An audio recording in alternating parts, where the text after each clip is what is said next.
war beneath the waves did not begin with explosions. It began with patience. Far from cheering crowds and battlefield headlines, steel hulls slipped quietly into dark water, disappearing for weeks at a time. There were no flags flying, no clear victories to celebrate, only tension measured in sonar pings and the slow ticking of fuel gauges. This was a kind of war most people never saw, and it was shaped more than any other by one man, Karl Dönitz. Dönitz did not command armies on open plains or fleets in grand formations.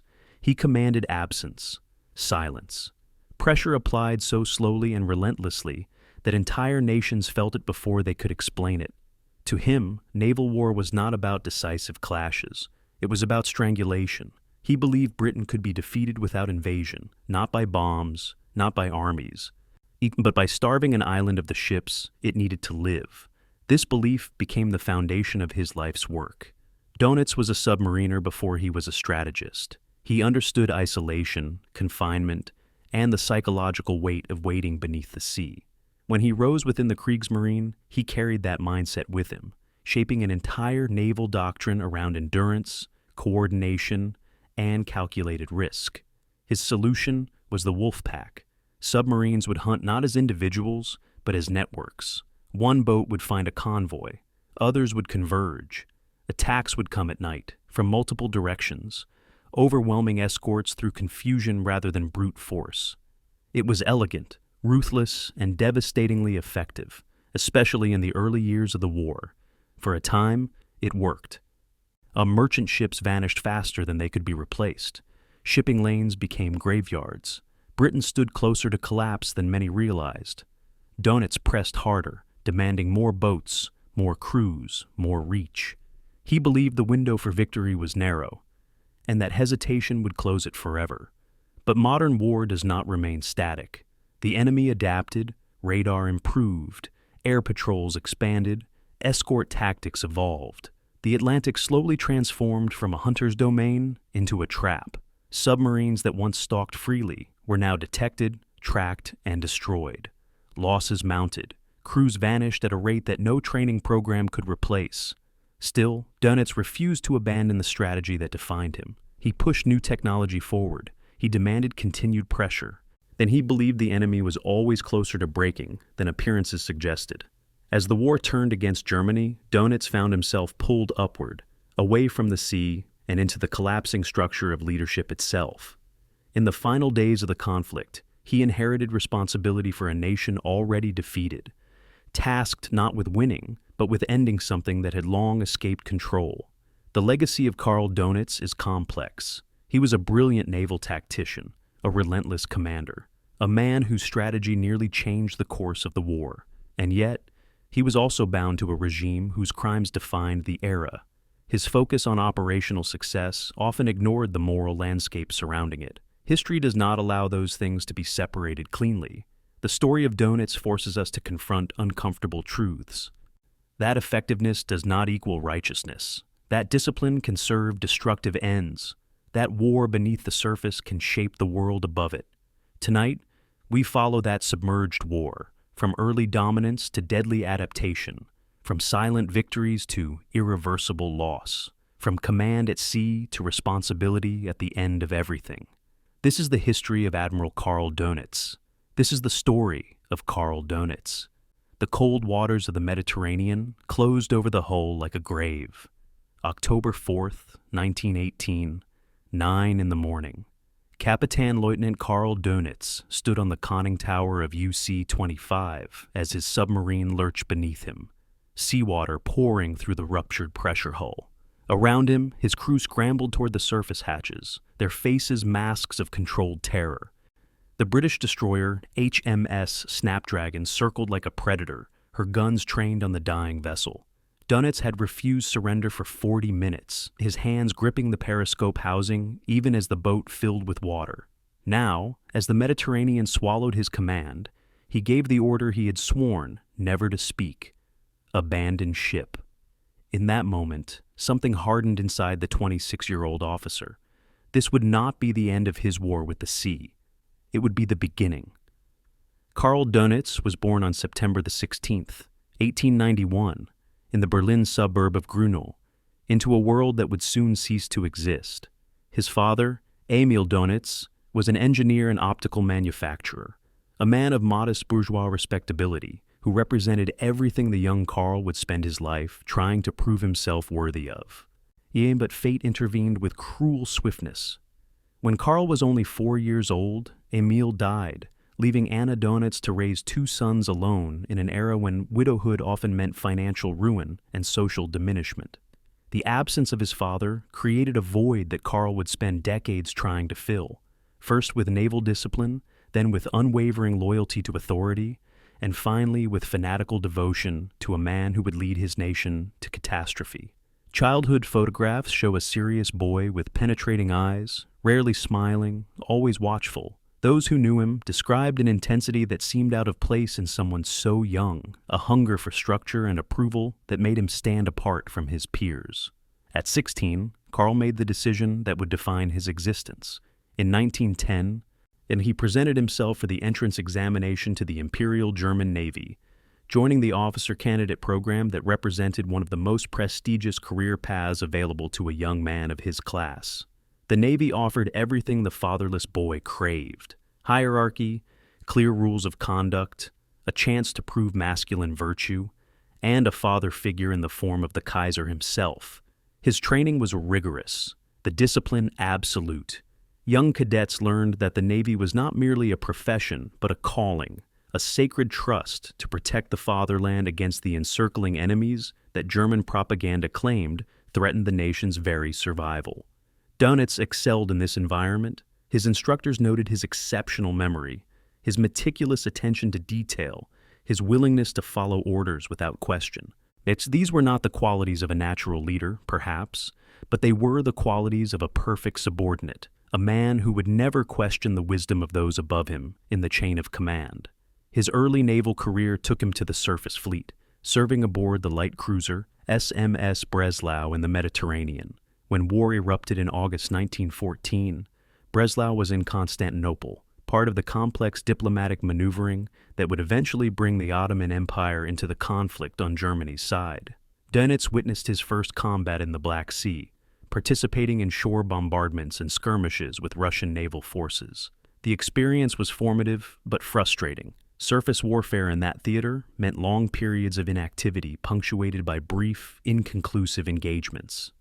The British Royal Navy's overwhelming superiority meant that German surface vessels lived under constant threat, unable to fully utilize their capabilities. By 1916, Dönitz had grown restless. He wanted to be where the real war was being fought, where Germany's underdogs were striking fear into the heart of British naval supremacy.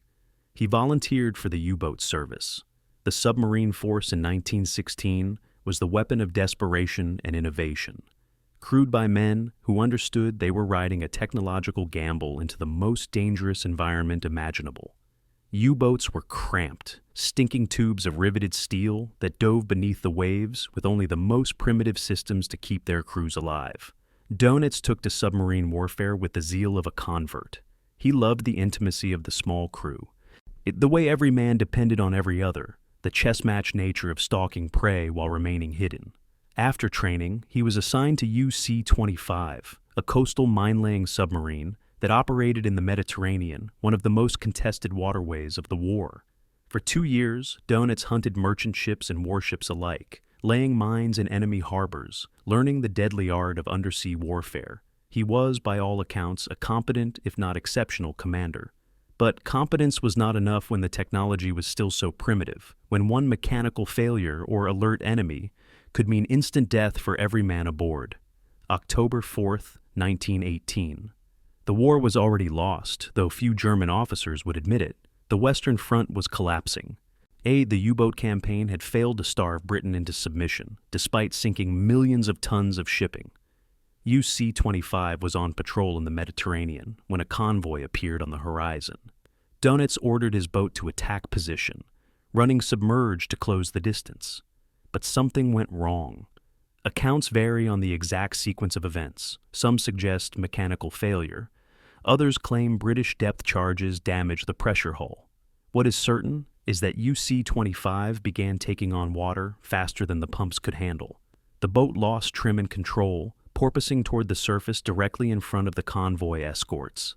When the submarine broke the surface, disabled and helpless, HMS Snapdragon was waiting. For nearly an hour, Dönitz refused surrender, ordering his crew to attempt repairs, even as the boat continued sinking beneath them. His executive officer later testified that Dönitz seemed almost in a trance, unable to accept that the boat was doomed, that the war was over for them. Finally, with water reaching the control room, he gave the order to abandon. All hands survived. Dönitz became a prisoner of war. The British transported him to a POW camp in Yorkshire, in northern England.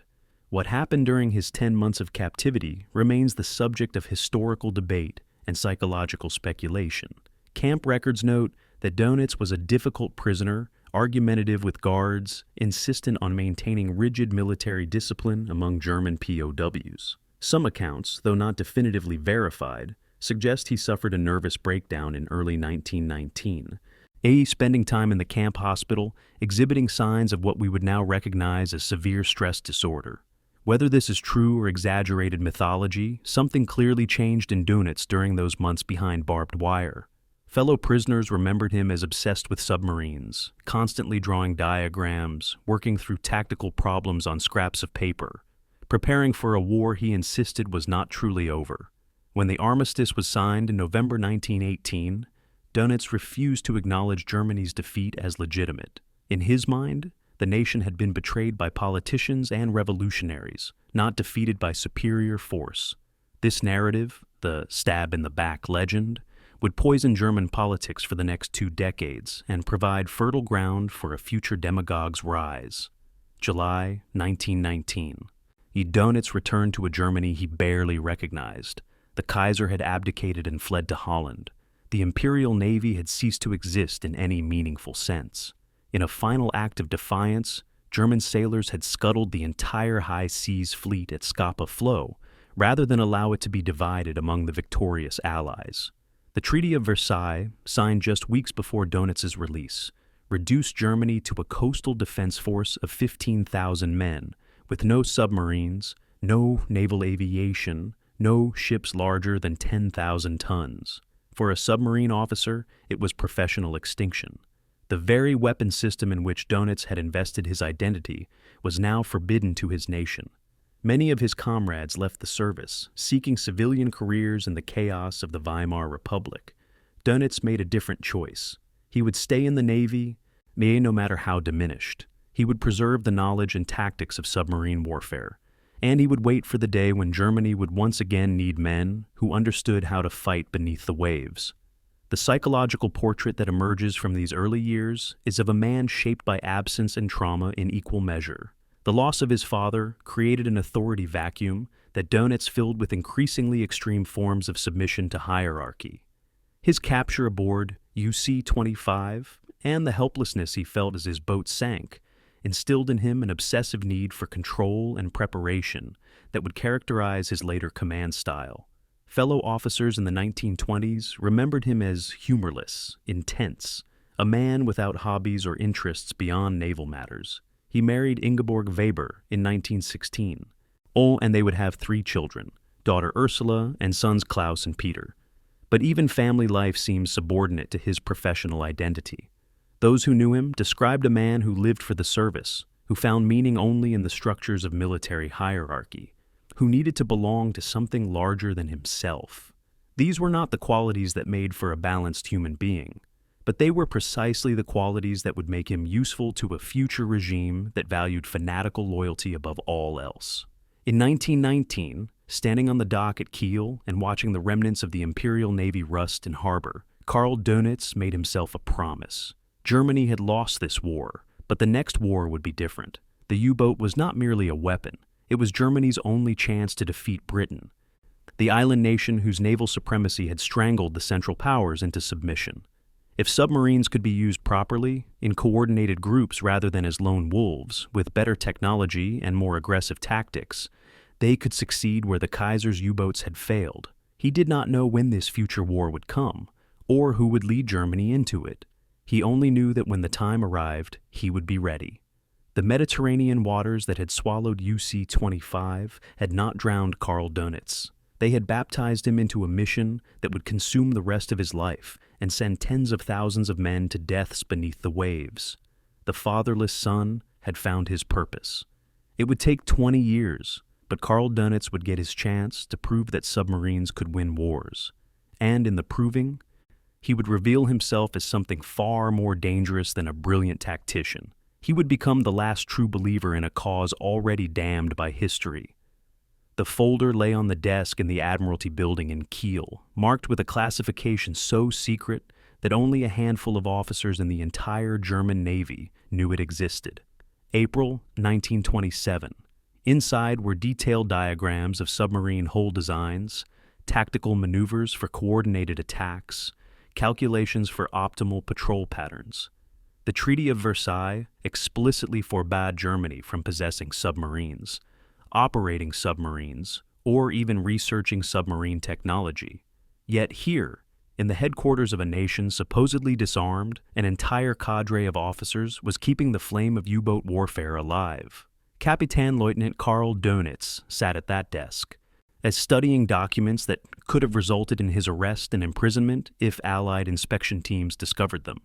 He was not afraid. He was exhilarated. This was what resistance looked like when you could not fight openly.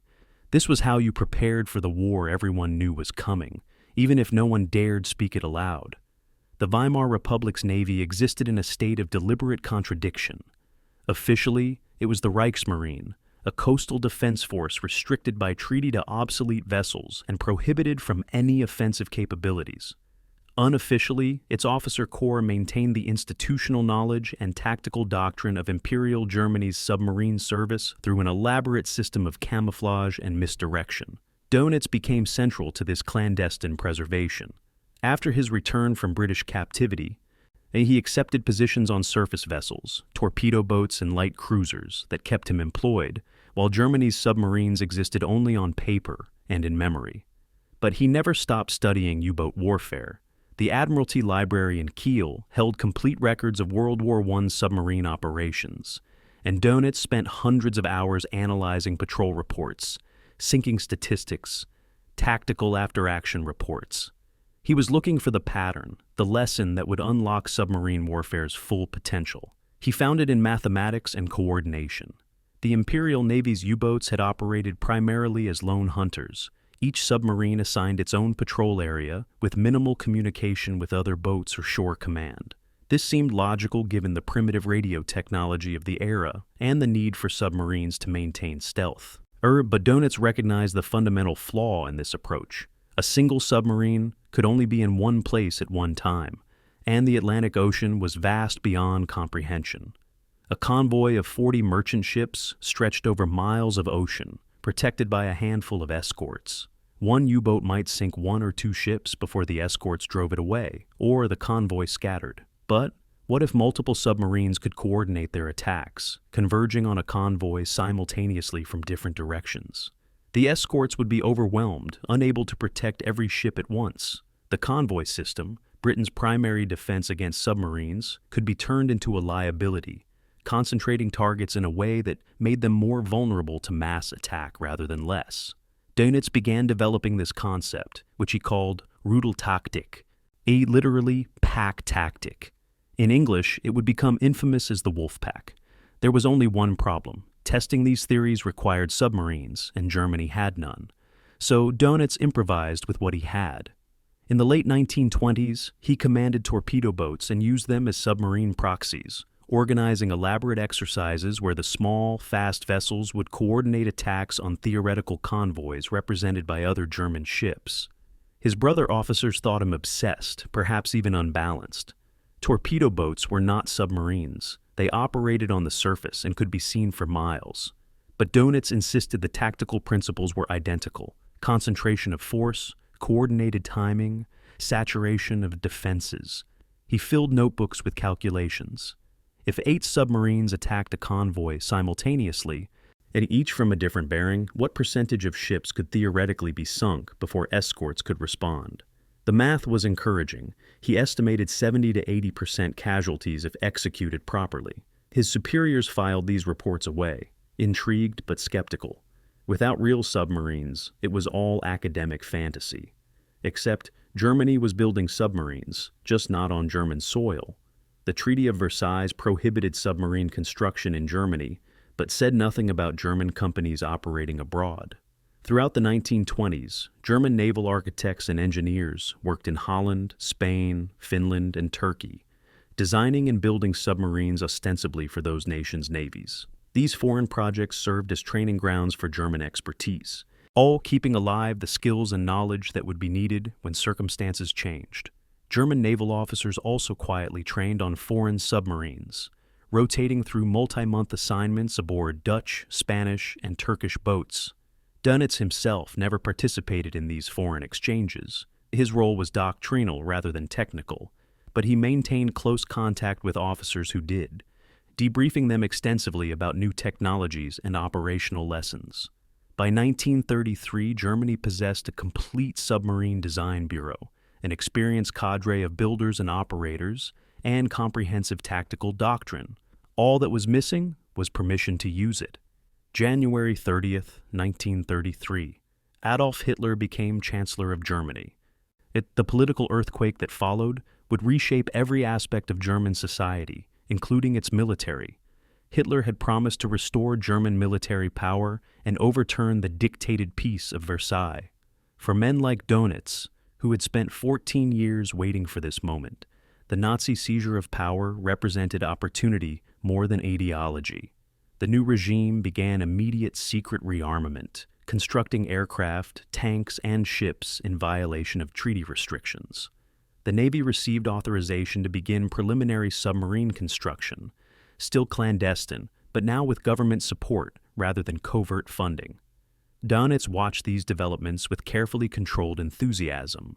Knowing he was not yet a Nazi, his political evolution would come later, but he recognized that Hitler's regime would give him what the Weimar Republic never could: submarines to command and a leadership willing to risk war to revise Germany's subordinate status in Europe. In 1934, Dönitz received orders to present his tactical theories to Grand Admiral Erich Raeder, commander of the German Navy. The meeting took place in Berlin, in an office where maps of the North Atlantic covered the walls. Raeder was old-school Imperial Navy, a surface warfare specialist who had commanded battle cruisers in World War I. He was skeptical of submarines in general, and of Dönitz's radical theories in particular. For 2 hours, Dönitz explained Rudel tactic with diagrams and calculations, showing how coordinated wolfpacks could achieve what individual submarines could not: the systematic destruction of Britain's merchant fleet. Raeder listened with growing interest, asking pointed questions about communication difficulties, about how submarines running on the surface at night could coordinate without being detected, about whether young commanders could execute such complex maneuvers under combat stress. Dönitz had answers for everything, some based on research, others on intuition and faith. At the end of the meeting, Raeder made a decision that would change the course of naval warfare. He authorized Dönitz to form an experimental U-boat training flotilla to be established as soon as boats became available. The clandestine professor was about to become a combat commander. June 18, 1935. In London, all representatives of the British government and Nazi Germany signed the Anglo-German Naval Agreement, a document that shocked much of Europe and vindicated Hitler's strategy of diplomatic pressure backed by the threat of force. The agreement permitted Germany to build a navy up to 35% of British tonnage, and specifically authorized a submarine force equal to 45% of the Royal Navy's submarine fleet. At a stroke of the pen, the submarine prohibition that had defined German naval policy since 1919 ceased to exist. Germany could now build and operate U-boats legally, openly, without subterfuge. The British rationalized this extraordinary concession by arguing it was better to have Germany bound by a voluntary agreement than rearming without limits. In reality, they had just given Hitler permission to build the weapon that would nearly destroy them. Within months, German shipyards began laying keels for Type 2 coastal submarines and the revolutionary Type 7 ocean-going boats that would become the workhorses of Dönitz's fleet. October 1st, 1935. Karl Dönitz received the appointment he had dreamed of since watching UC-25 sink beneath the Mediterranean 16 years earlier. He was named Führer der Unterseeboote, commander of submarines. His command initially consisted of exactly 12 tiny Type II boats, training vessels barely adequate for coastal operations, crewed by young men who had never seen a real submarine before. But Dönitz did not see inadequacy. He saw potential. He established his headquarters in Kiel and immediately implemented a training regime of unprecedented intensity. His crews would spend months in the Baltic, practicing submerged attacks, surface night approaches, crash dives, damage control, torpedo firing under every conceivable condition. More importantly, they would practice coordinating with other submarines, responding to radio directions from shore command, converging on targets simultaneously. Other navies trained submarine crews to operate independently. Dönitz trained his men to be part of a pack. His officers found him demanding to the point of ruthlessness, but also oddly paternal, memorizing the names of every commander and many crew members, visiting boats personally to inspect conditions and talk with sailors. He was building not just a force, but a cult of loyalty centered on himself and the weapon system he believed would win Germany's next war. Between 1935 and 1939, the U-boat force expanded from 12 training boats to 57 operational submarines. It was nowhere near enough. Dönitz had calculated the number required to successfully blockade Britain, 300 ocean-going submarines.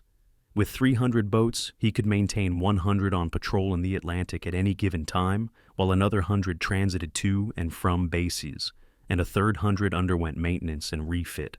100 submarines simultaneously hunting Allied shipping could sink vessels faster than they could be replaced, strangling Britain's maritime lifeline. He presented this requirement repeatedly to Raeder and Hitler, showing them the mathematics of tonnage warfare.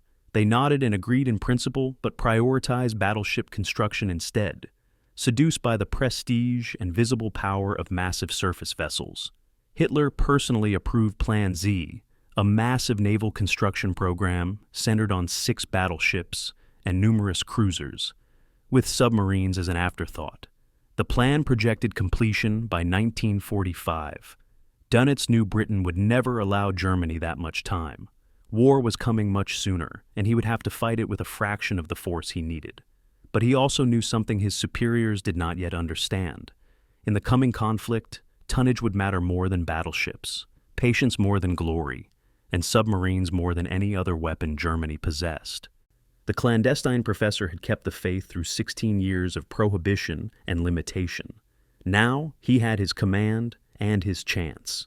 Whether Germany had given him the tools to succeed was another question entirely. The graph on the wall of Dönitz's operations room told a story in stark black lines. January 1939. One axis showed months, the other showed numbers of operational U-boats.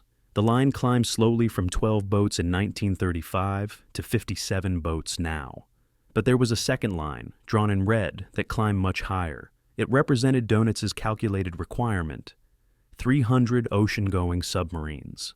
The gap between the black line and the red line was the difference between what Germany had and what Germany needed.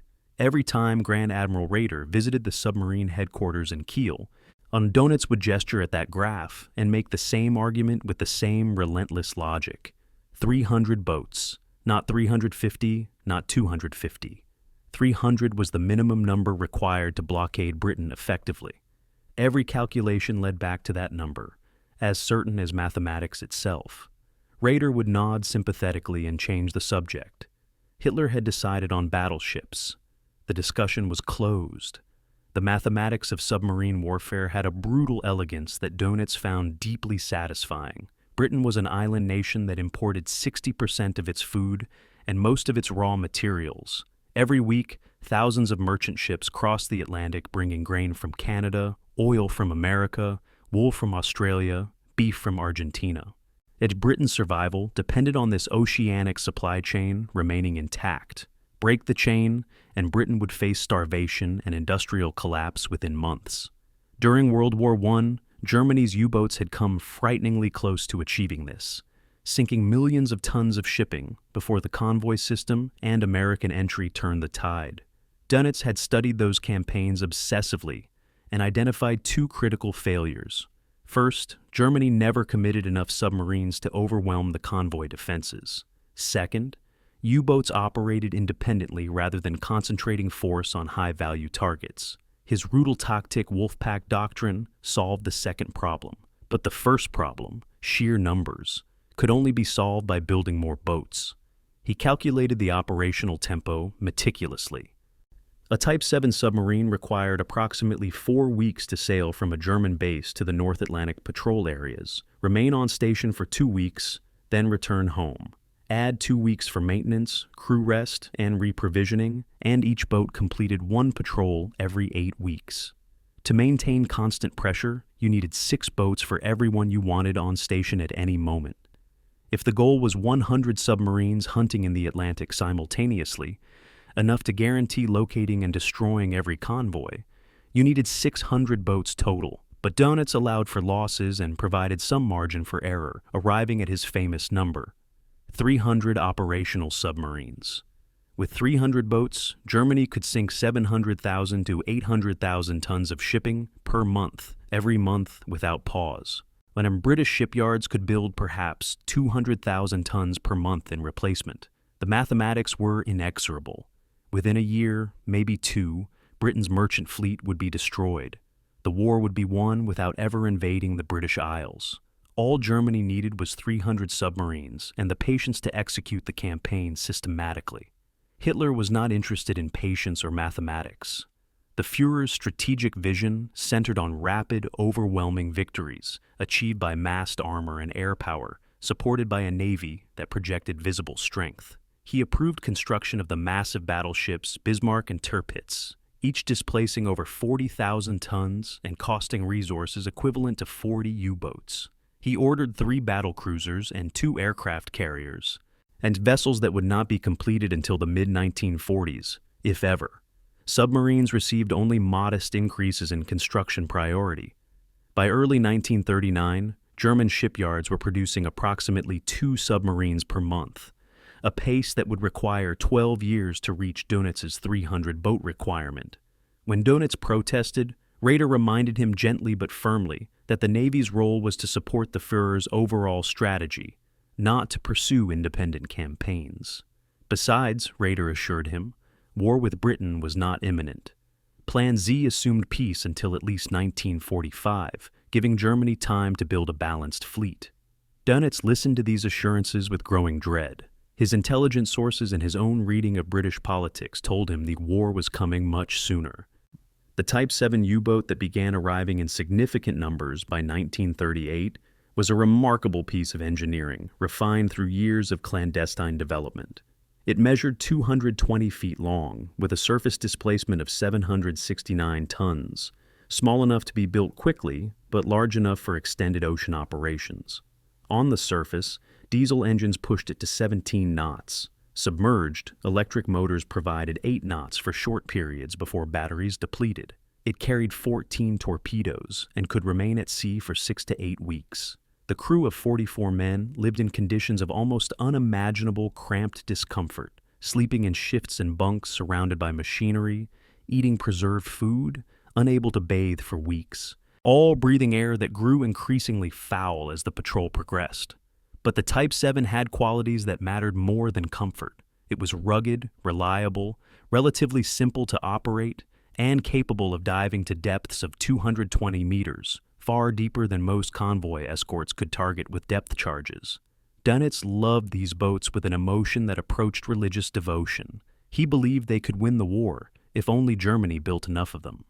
Through 1938 and into 1939, the political situation in Europe deteriorated with accelerating speed. Hitler annexed Austria, then dismembered Czechoslovakia. Britain and France, having appeased German expansion for years, finally drew a line at Poland. When Germany signed the Molotov-Ribbentrop Pact with the Soviet Union in August 1939, dividing Eastern Europe into spheres of influence, war became inevitable. Dönitz watched these developments with conflicted emotions. His entire adult life had been preparation for war against Britain. Yet, when he honestly assessed his forces' readiness, the picture was grim. He had 57 operational submarines, 22 ocean-going Type 7s, 20 small coastal Type 2s, suitable only for North Sea operations, and 15 larger but obsolescent Type 1s and 9s boats. Of these 57, perhaps 30 could actually operate in the Atlantic at any given time. It was less than 10% of what he needed. In late August, Raeder summoned him to Berlin for a command conference. Hitler was present, animated and confident. The Führer explained that Poland would be invaded within days. Britain and France would likely declare war, but would not fight seriously. They were decadent, weak, unwilling to sacrifice for a distant country. Within months, Germany would achieve dominance in Europe. The Navy's role would be to support the army and maintain defensive positions. Dönitz asked the question that haunted him. What if Britain did fight seriously?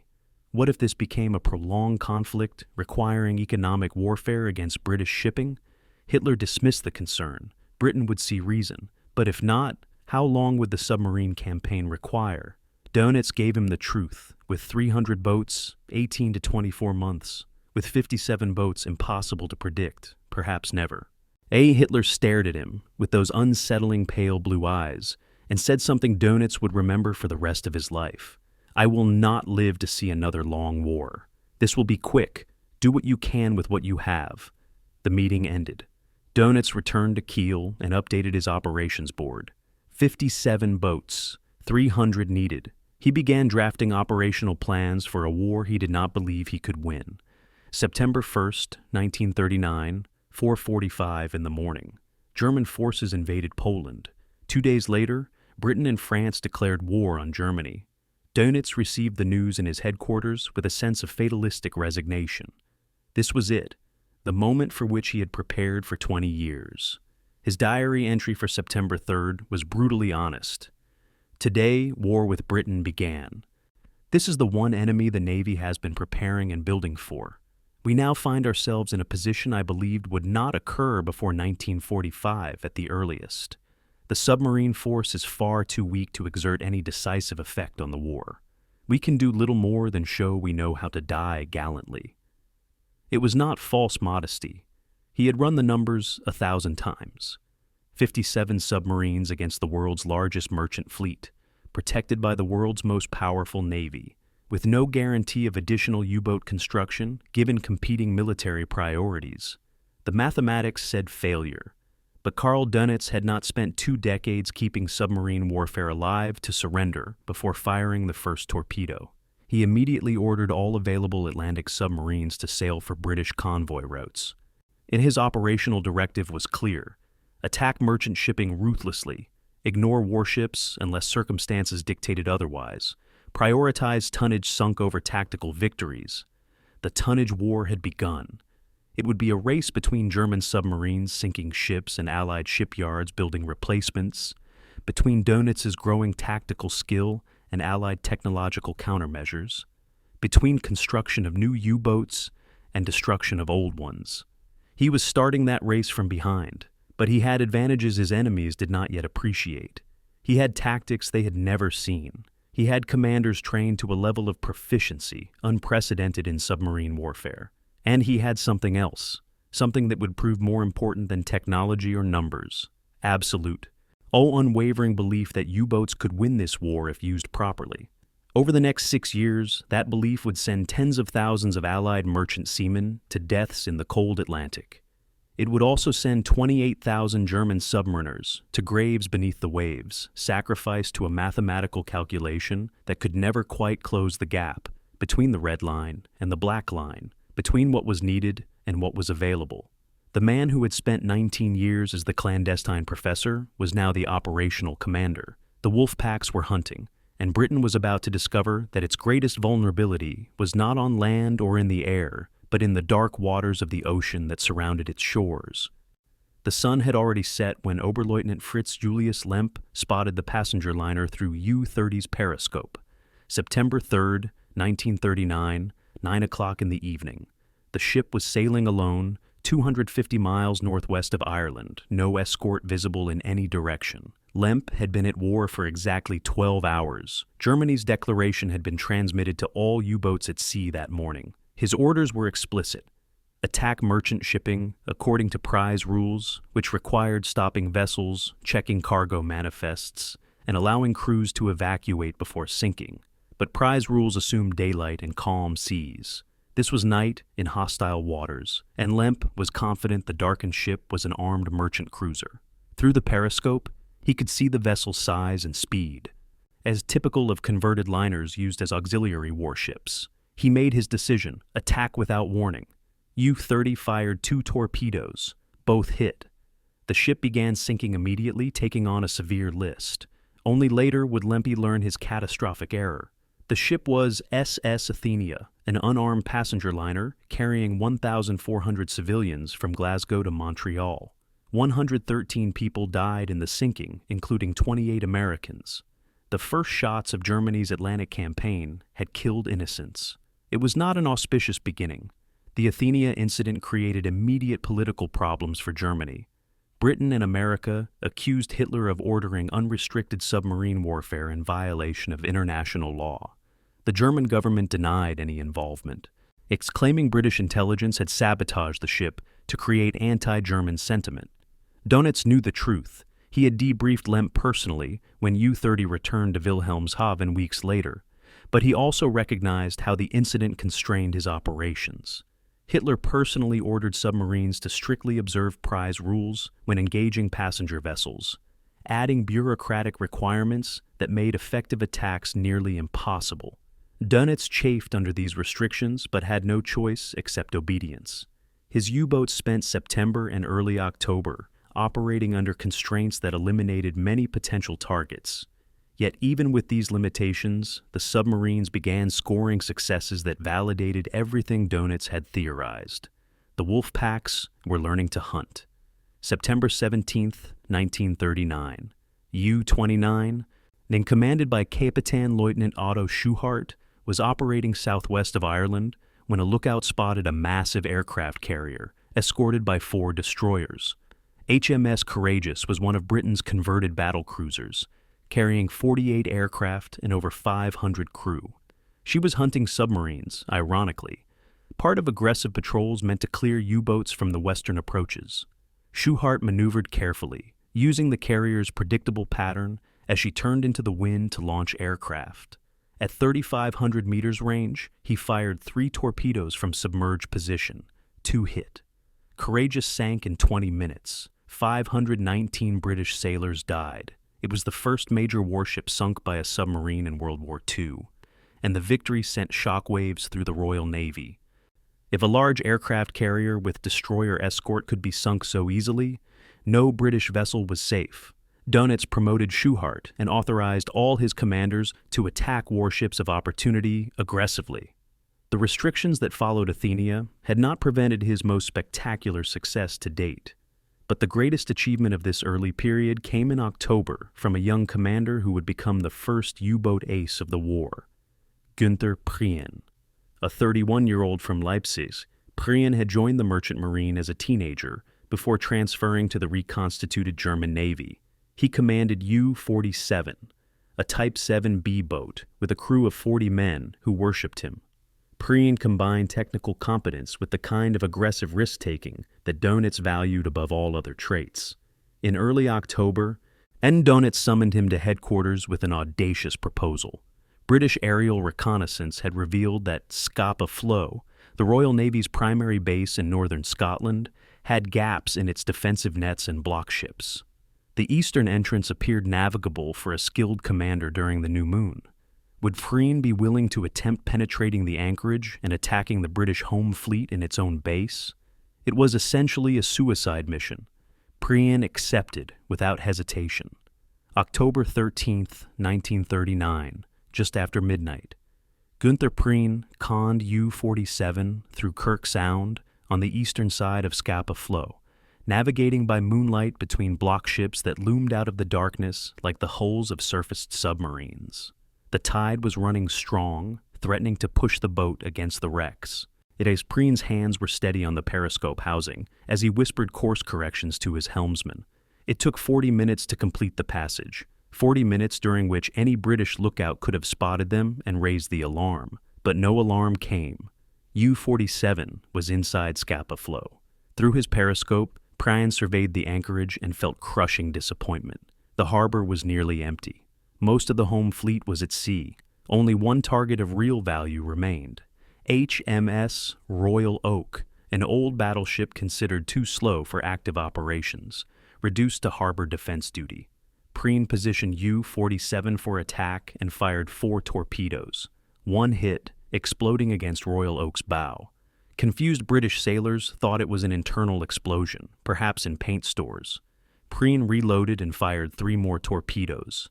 2 hit, detonating deep inside the battleship's hull. Royal Oak capsized and sank in 13 minutes. 833 men died, trapped in the flooding compartments of a ship they thought was safe in home waters. U-47 reversed course and escaped through Kirk Sound before the British fully understood what had happened. When Prian surfaced in the North Sea and radioed his report, Dönitz initially thought it was a hoax or exaggeration. No submarine had penetrated Scapa Flow since the last war. The feat seemed impossible. But as confirmation arrived, British broadcasts admitting the loss, aerial reconnaissance showing Royal Oak capsized in the anchorage, Dönitz realized what he had. Prian's raid was not strategically significant. Royal Oak was obsolescent, and her loss did not materially affect British naval strength. But psychologically, the impact was incalculable. If the Royal Navy could not protect its own main base, where was it safe? When Prian brought U-47 into Wilhelmshaven weeks later, he received a hero's welcome orchestrated by the Nazi propaganda ministry. Hitler personally decorated him with the Knight's Cross, the first German serviceman to receive the award. Prian became a celebrity, the handsome young submarine commander who had humiliated Britain's navy. For Dönitz, the Scapa Flow raid accomplished something even more valuable. It proved to Hitler and the Naval High Command that submarines could achieve spectacular results, justifying increased resources and construction priority. The period from September through December 1939 saw steadily increasing success despite the small number of boats available. Dönitz typically had only 10 to 12 submarines on patrol at any given time, operating in assigned areas west of Britain and in the North Sea. His commanders adopted tactics of surface night attacks, using their boat's speed and low profile to close with convoys unseen, firing torpedoes, then diving before escorts could counterattack. The Wolfpack Doctrine was still in development. Dönitz lacked enough boats for true coordinated attacks, but individual commanders demonstrated remarkable skill. By December 31st, 1939, U-boats had sunk 114 Allied merchant ships totaling 421,000 gross tons, plus HMS Courageous and HMS Royal Oak. The cost had been modest. 9 U-boats lost, mostly to mines and accidents rather than enemy action. The exchange ratio was favorable. But Dönitz knew these numbers meant little in the larger strategic picture. British merchant fleet totaled over 17 million tons. He was sinking approximately 100,000 tons monthly. At that rate, it would take 14 years to destroy British shipping capacity, assuming Britain built no replacements. The mathematics were still unfavorable. In early 1940, he presented detailed reports to Hitler and Raeder, pressing again for increased U-boat production. The statistics were undeniable. Submarines were the only German naval weapon achieving meaningful results. Surface raiders occasionally intercepted isolated merchants, but convoy escorts drove them away easily. The planned battleship fleet would not be completed for years. Only U-boats could reach into the Atlantic hunting grounds consistently and effectively. Now Hitler listened with greater attention than in previous meetings. Dönitz had earned credibility through Prian's success and the favorable tonnage ratio. The Führer authorized modest increases in submarine construction priority, promising 30 new boats over the next year. It was nowhere near 300, but it was something. Dönitz returned to his headquarters in Kiel, knowing that time was working against him. The British were not idle. They were expanding their escort forces, improving their anti-submarine tactics, beginning to organize convoys more systematically. The race between his submarines and British countermeasures had begun, and he was still fighting with a fraction of the force he needed. The period history would later call the first happy time was ending. though Dönitz did not use such frivolous terminology. He was a meticulous record keeper who thought in terms of the tonnage sunk per boat per patrol, operational days lost to mechanical failures, torpedo malfunction rates. The statistics from these early months were encouraging but not decisive. What they proved, beyond any doubt, was that his theories worked. U-boats could find and destroy convoys if properly deployed. The Wolfpack tactics showed promise in preliminary tests. Type 7 submarines were reliable and effective. His commanders were aggressive and skilled. The weapon system he had spent 20 years developing was viable. Now he needed more of them. As 1940 began, three factors would dramatically change the calculus of submarine warfare. France was about to fall, giving him bases 600 miles closer to British shipping lanes. And Hitler would authorize relaxation of operational restrictions, allowing more aggressive targeting. And British complacency, born of early success against U-boats, would give his commanders opportunities they would exploit ruthlessly. The first happy time was ending, but something much more dangerous was about to begin. The armistice was signed on June 22, 1940, in the same railway carriage where Germany had surrendered in November 1918. Adolf Hitler savored the symbolism personally, ordering the historical coach brought out of its museum to the forest of Compiègne. France had collapsed in 6 weeks, her armies shattered by German armor and air power in a campaign of unprecedented speed. But for Karl Dönitz, watching from his headquarters in Kiel, the most important consequence of France's defeat was geographic. The entire Atlantic coast from Norway to Spain now lay under German control. The British Isles, which had seemed so distant from German ports, were suddenly outflanked. And most importantly, France possessed several deep-water ports on the Bay of Biscay that could serve as ideal submarine bases, cutting 450 miles from the distance U-boats had to transit to reach the western approaches. Dönitz studied maps of the French coast with intense focus. Lorient, Brest, Saint-Nazaire, La Rochelle, Bordeaux. These were harbors large enough to serve as submarines, close enough to Britain to double operational time on station. Within hours of the armistice signature, he was drafting proposals to relocate his entire command westward. The German Navy had not originally planned for this contingency. Plan Z assumed that any war with France would involve extended naval operations, not complete victory in 6 weeks. But Dönitz possessed the kind of operational flexibility that comes from years of working with inadequate resources and unexpected constraints. If France provided bases, he would use them immediately and completely. By early July, advance teams were surveying Lorient's harbor facilities. The city, located on the southern coast of Brittany, had been a modest commercial and fishing port with dry docks and workshops capable of supporting ocean-going vessels. It was nearly perfect for U-boat operations. On July 7, 1940, the U-30, the same boat that had sunk the Athenia 10 months earlier, arrived in Lorient as the first German submarine to use a French Atlantic base.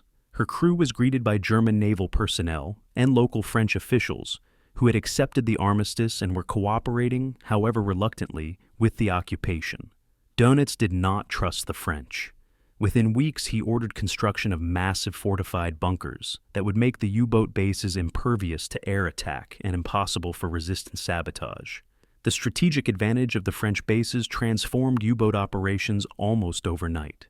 Previously, boats departed from Wilhelmshaven or Kiel in northern Germany, spending 6 to 8 days transiting north around Scotland or through the dangerous English Channel to reach the Atlantic. They could remain on station for perhaps 2 weeks before having to return, retracing the long journey home. With Lorient as a base, submarines departed directly into the Bay of Biscay and reached hunting grounds in 2 or 3 days. Their time on patrol increased to 3 or 4 weeks. The mathematics were dramatic. A U-boat operating from France could spend 70% of its patrol in the operational area versus 30% for boats based in Germany. Effectively, Dönitz had doubled his combat power without building a single additional submarine. By late summer 1940, he relocated his own headquarters from Kiel to Carnaval, a villa complex on a hillside overlooking Lorient harbor. From this location, he could observe his boats departing and returning, maintaining direct personal contact with commanders while coordinating operations across the entire Atlantic. But Dönitz knew that bombers would eventually target these bases with intensity. British aerial reconnaissance had already photographed German submarines in Lorient's harbor. It was only a matter of time before Bomber Command attempted to destroy the facilities. His solution was brutal in its simplicity. Build submarine pens with reinforced concrete roofs, so thick that no bomb in existence could penetrate them. The organization Tod, Nazi Germany's military construction agency, began work on the Lorient bunker in September 1940. French workers, some volunteers motivated by wages but most conscripted or coerced, labored under German supervision. The structure that emerged over the following months was essentially a fortress. The main bunker measured over 400 meters long and 120 meters wide, divided into multiple pens that could house 30 submarines simultaneously. The roof consisted of 3.5 meters of reinforced concrete, later increased to 7 meters. No Allied bomb would penetrate those roofs until specialized earthquake bombs were developed years later, and even those would only partially damage the structures. Similar bunkers were built at Brest, Saint-Nazaire, and other locations.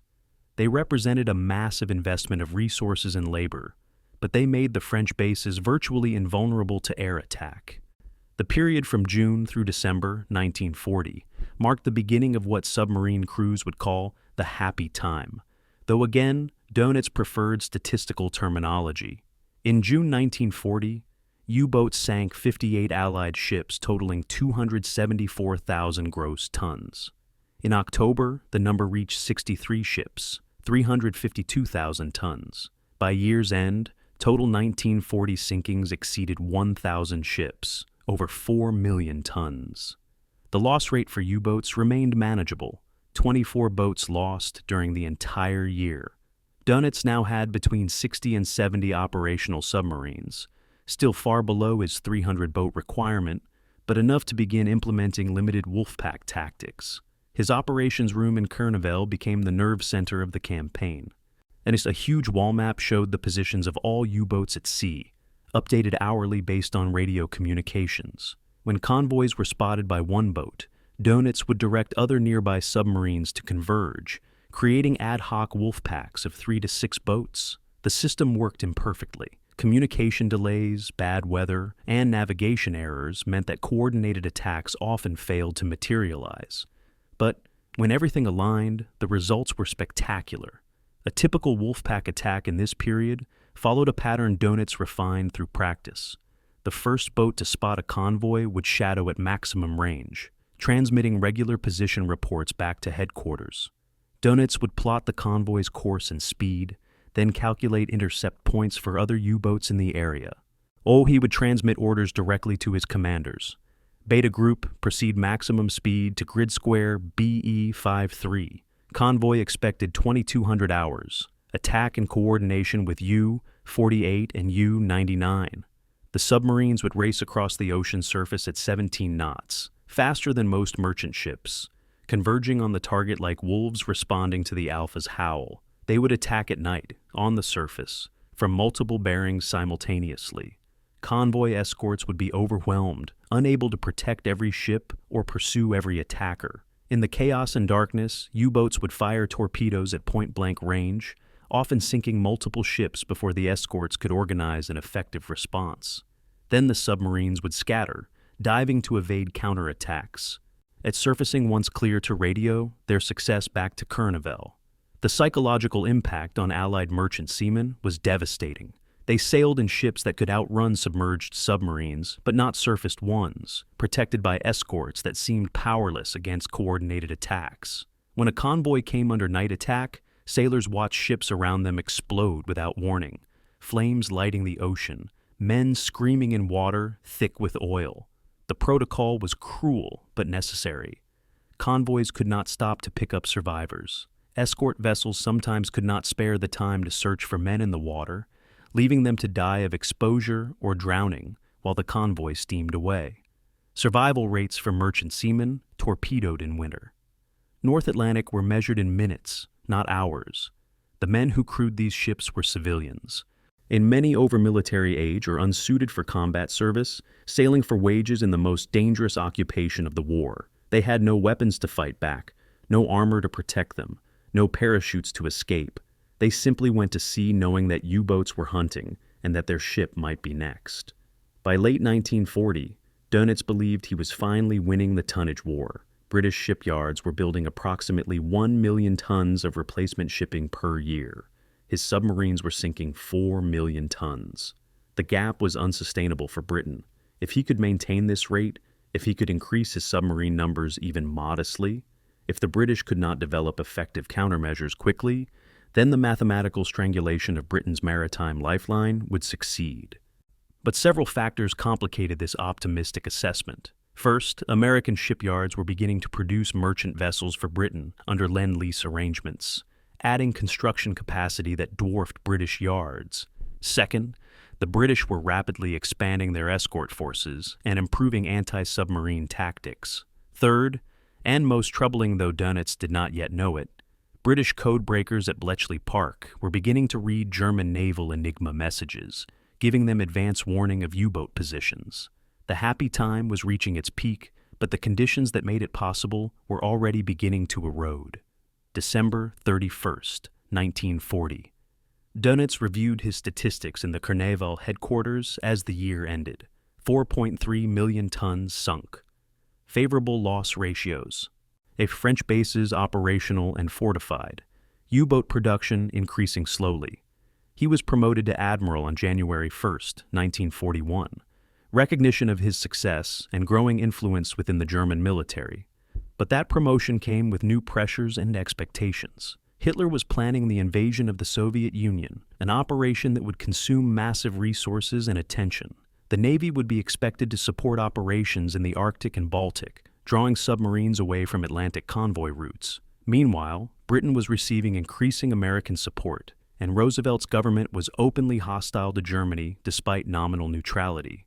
Dönitz needed 300 boats to win the tonnage war decisively. He now had perhaps 80 operational submarines. And the easy victories of 1940 were about to give way to a far more brutal and costly campaign. The French bases had given him unprecedented operational advantages, but advantages alone could not overcome insufficient numbers. As he stood in his Cair Naval Operations Room, looking at the wall map of the Atlantic with its pins marking submarine positions and convoy routes, he understood that the next phase of the war would determine whether his 20-year campaign to make submarines decisive would succeed or fail. The Wolfpacks were hunting more effectively than ever before, but the prey was learning, adapting, preparing its own countermeasures. And the mathematics, always the mathematics, still pointed toward a deficit that no tactical brilliance could entirely overcome. The convoy stretched across miles of gray Atlantic. Yash 42 merchant ships arranged in 9 columns with 4 escorts circling like sheepdogs. March 16, 1941, 200 miles southwest of Iceland. SC-26, slow convoy from Halifax to Britain, carried wheat, steel, timber, oil, the raw materials Britain needed to continue the war. The ships plodded along at 7 knots, speed limited by the slowest vessel, each captain maintaining strict position in the grid to avoid collisions in the darkness or fog. They had been at sea for 11 days. The escort commander on HMS Campanula felt reasonably confident. No U-boat contact for 48 hours, another 3 days to reach the relative safety of western approaches. Then, at 4 in the afternoon, the radio operator received an emergency signal from one of the outlying escorts. Submarine contact. Periscope spotted. Before Campanula could respond, the first torpedo struck a freighter in the starboard column. The ship's hull ruptured, water pouring into the holds. She began settling by the stern. Then, a second torpedo hit a different ship, and a third. The attacks came from multiple directions simultaneously. SC-26 was under assault by a Wolfpack. By the time the attack ended 18 hours later, 10 ships from SC-26 had been sunk, over 60,000 tons sent to the bottom. The escorts had managed to damage 1 U-boat and drive the pack away temporarily, but not before half the convoy's tonnage was destroyed. For Karl Dönitz, monitoring the action from Cair Naval, SC-26 represented Wolfpack Doctrine functioning as designed. 6 U-boats had converged on the convoy based on his directions, maintaining contact for nearly a day, and is attacking repeatedly from different vectors, overwhelming the escorts through sheer numbers. Individual boat commanders reported their successes to Dönitz personally. U-99 sank 3 ships, U-105 got 2, U-107 scored 1 confirmed kill. Dönitz plotted these numbers on his charts with satisfaction. The tonnage was accumulating faster than Britain could replace it. This was how you won the war, not through glorious surface battles or carrier strikes, but through patient systematic destruction of merchant shipping. Kill enough transports, sink enough food and fuel, and Britain would be forced to negotiate. It was mathematically inevitable, but mathematics operated in both directions, and 1941 presented Dönitz with a troubling equation. To maintain pressure, he needed submarines constantly on station in the Atlantic. The more boats on patrol, the more convoys he could attack, the more tonnage he sank. But submarines were not permanent assets. They required maintenance, crew rest, transit time. For every boat actively hunting, 2 or 3 others were returning to base, undergoing refit, or sailing back to operational areas. Through early 1941, he averaged about 30 boats on station at any given time. This was sufficient to locate most convoys. Aerial reconnaissance, radio intercepts, and submarine patrol lines gave him good intelligence on British shipping routes, but 30 boats were not enough to attack every convoy effectively, or to maintain sustained pressure across the entire Atlantic. He calculated that if he could increase operational boats to 60 or 70 simultaneously, the tonnage war would tip decisively in Germany's favor. To achieve 60 boats on station required roughly 180 total submarines, accounting for transit and maintenance cycles. He had perhaps 90 operational boats in early 1941. He was still 110 boats short of the minimum effective force. The intelligence picture complicated his planning in ways he did not fully understand.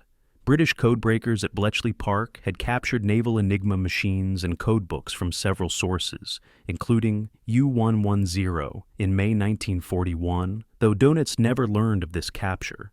By mid-1941, the British were reading significant portions of German naval communications, sometimes within hours of transmission. This gave them advance warning of U-boat patrol lines and Wolfpack assembly points.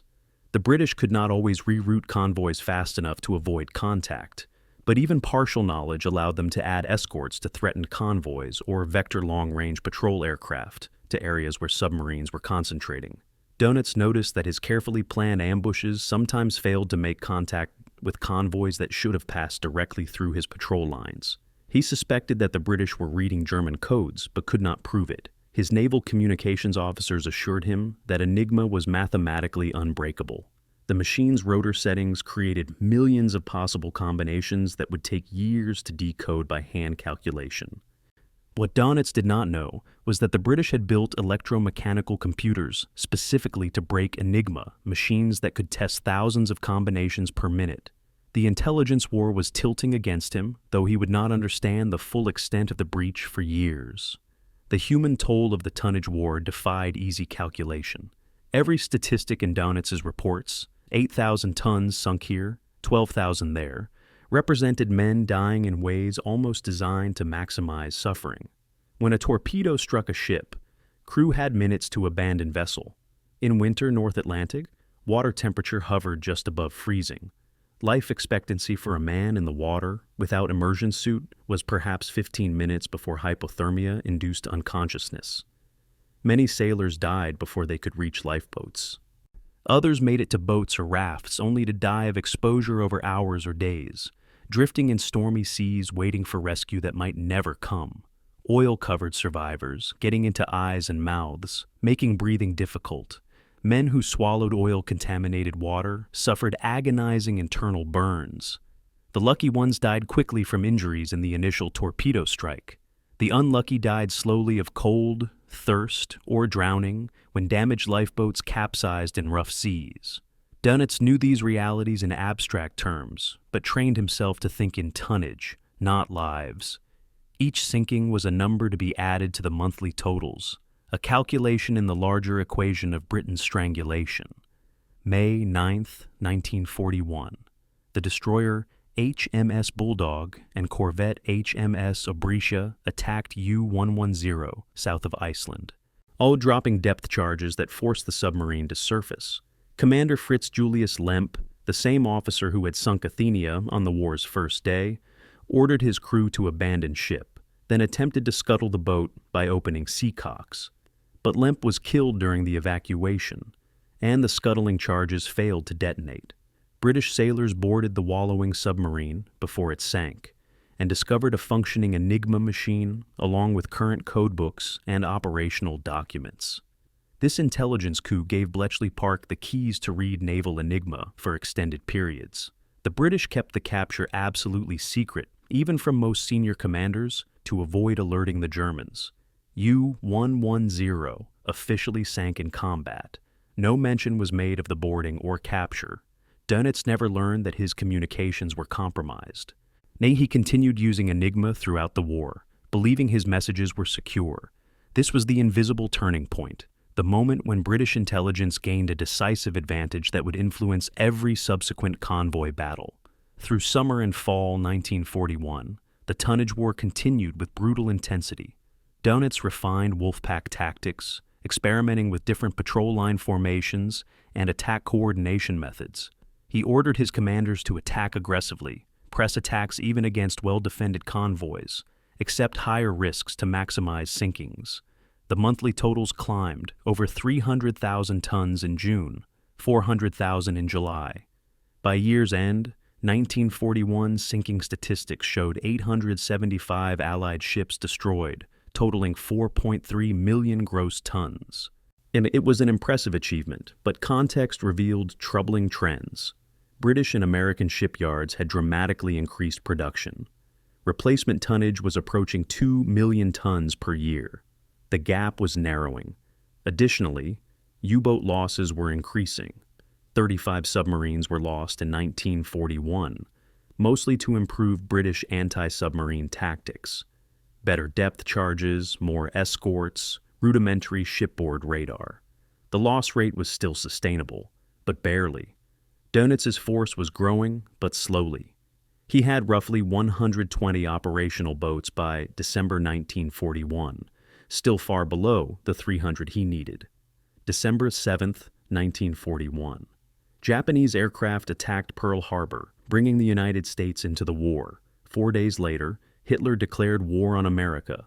A decision that would prove strategically catastrophic, but which Dönitz viewed with excitement. American entry meant immediate access to targets off the American East Coast, where merchant shipping sailed independently without convoy protection, where coastal cities refused blackouts, where American naval forces were unprepared for submarine warfare.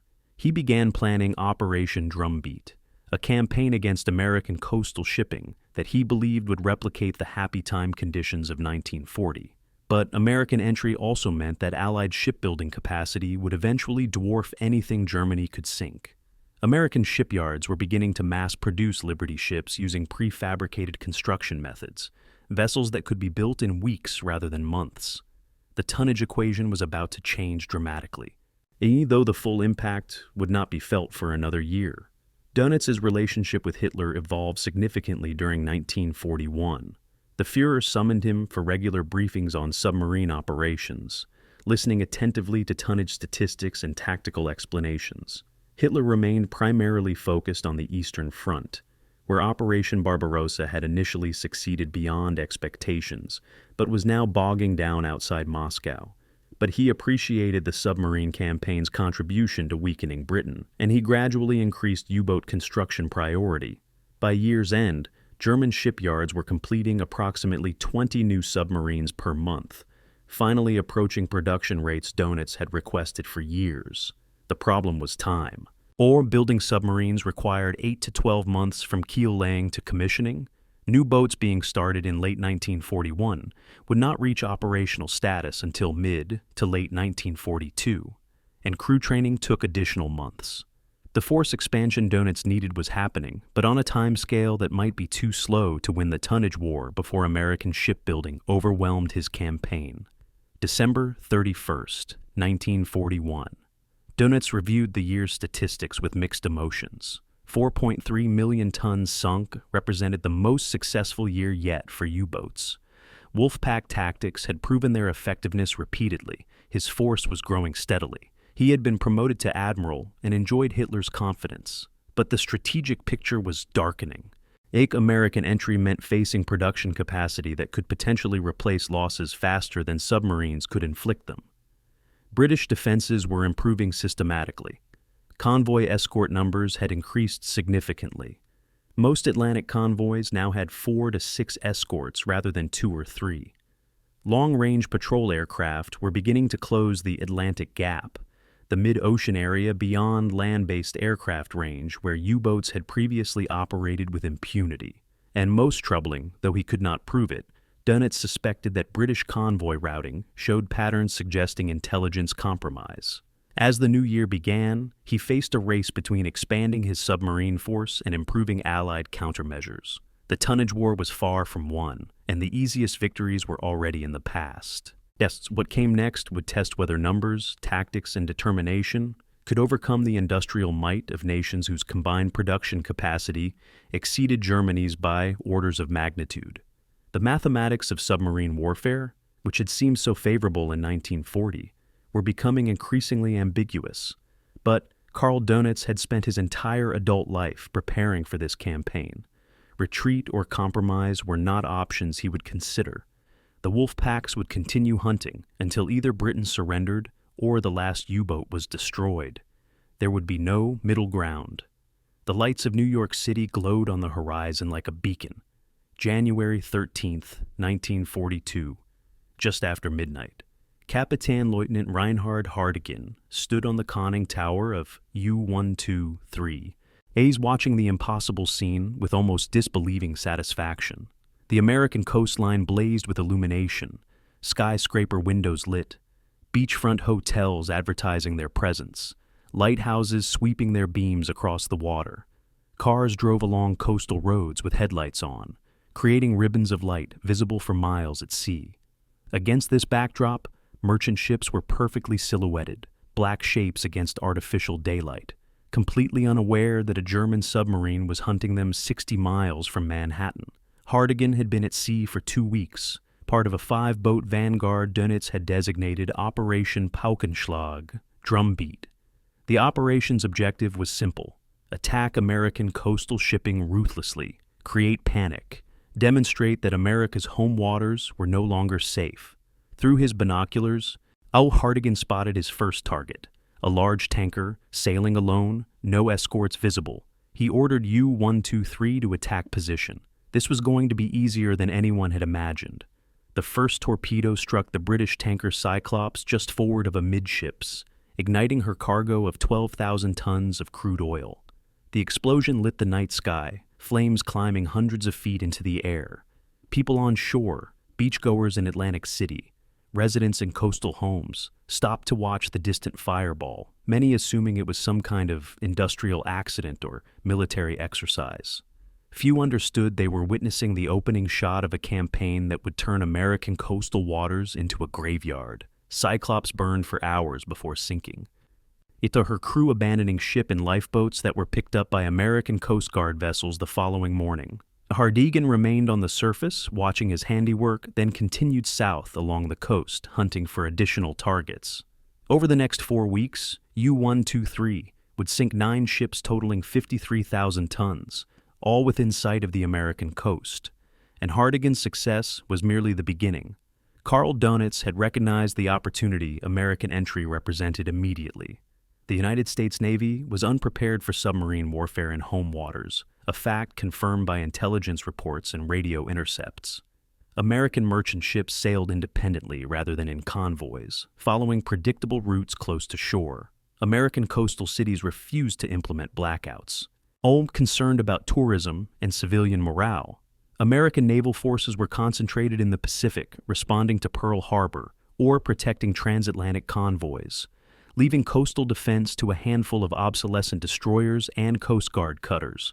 Most critically, the American naval commander responsible for the Atlantic, Admiral Ernest King, had initially refused British advice to implement convoy systems. believing American forces could hunt and destroy U-boats through aggressive patrolling.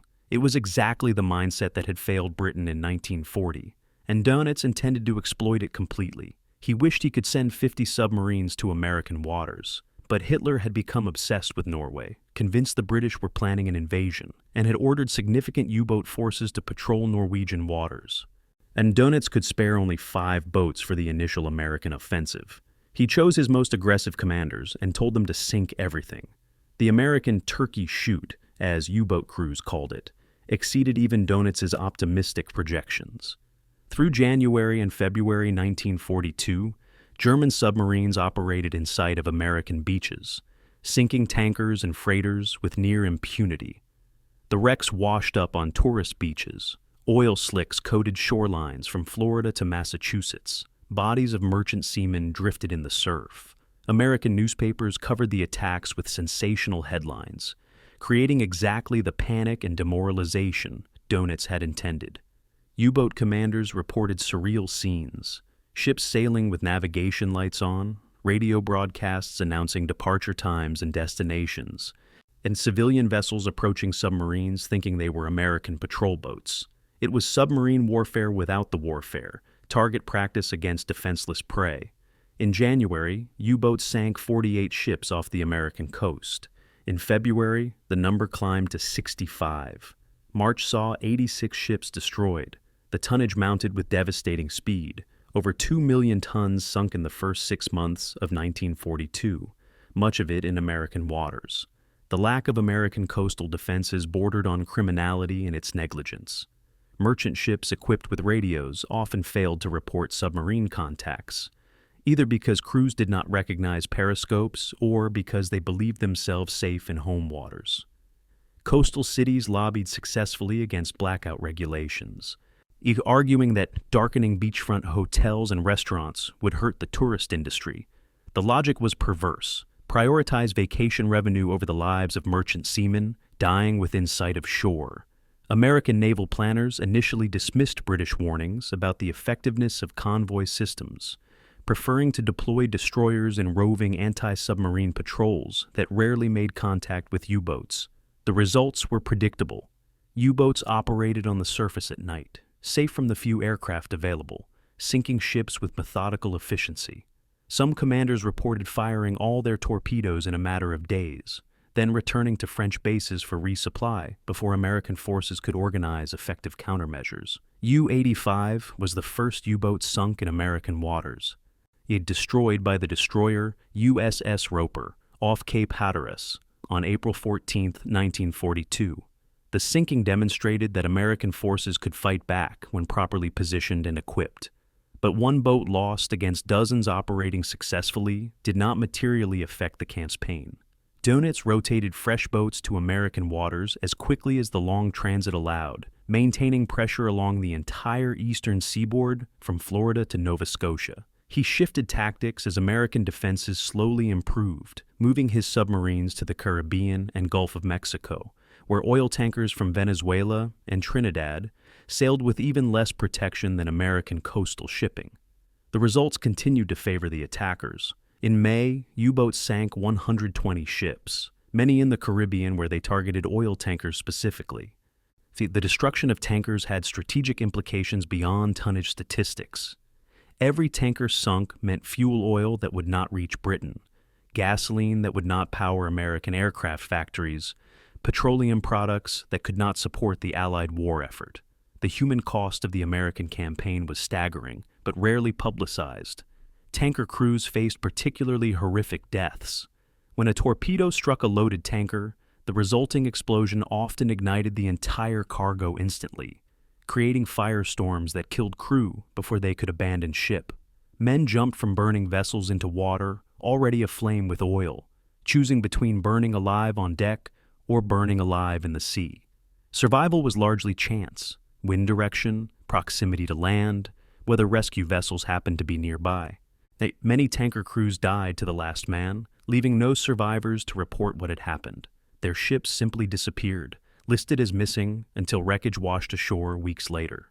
The American government censored much of this information, concerned about civilian morale, but families of missing seamen, gradually pieced together the truth.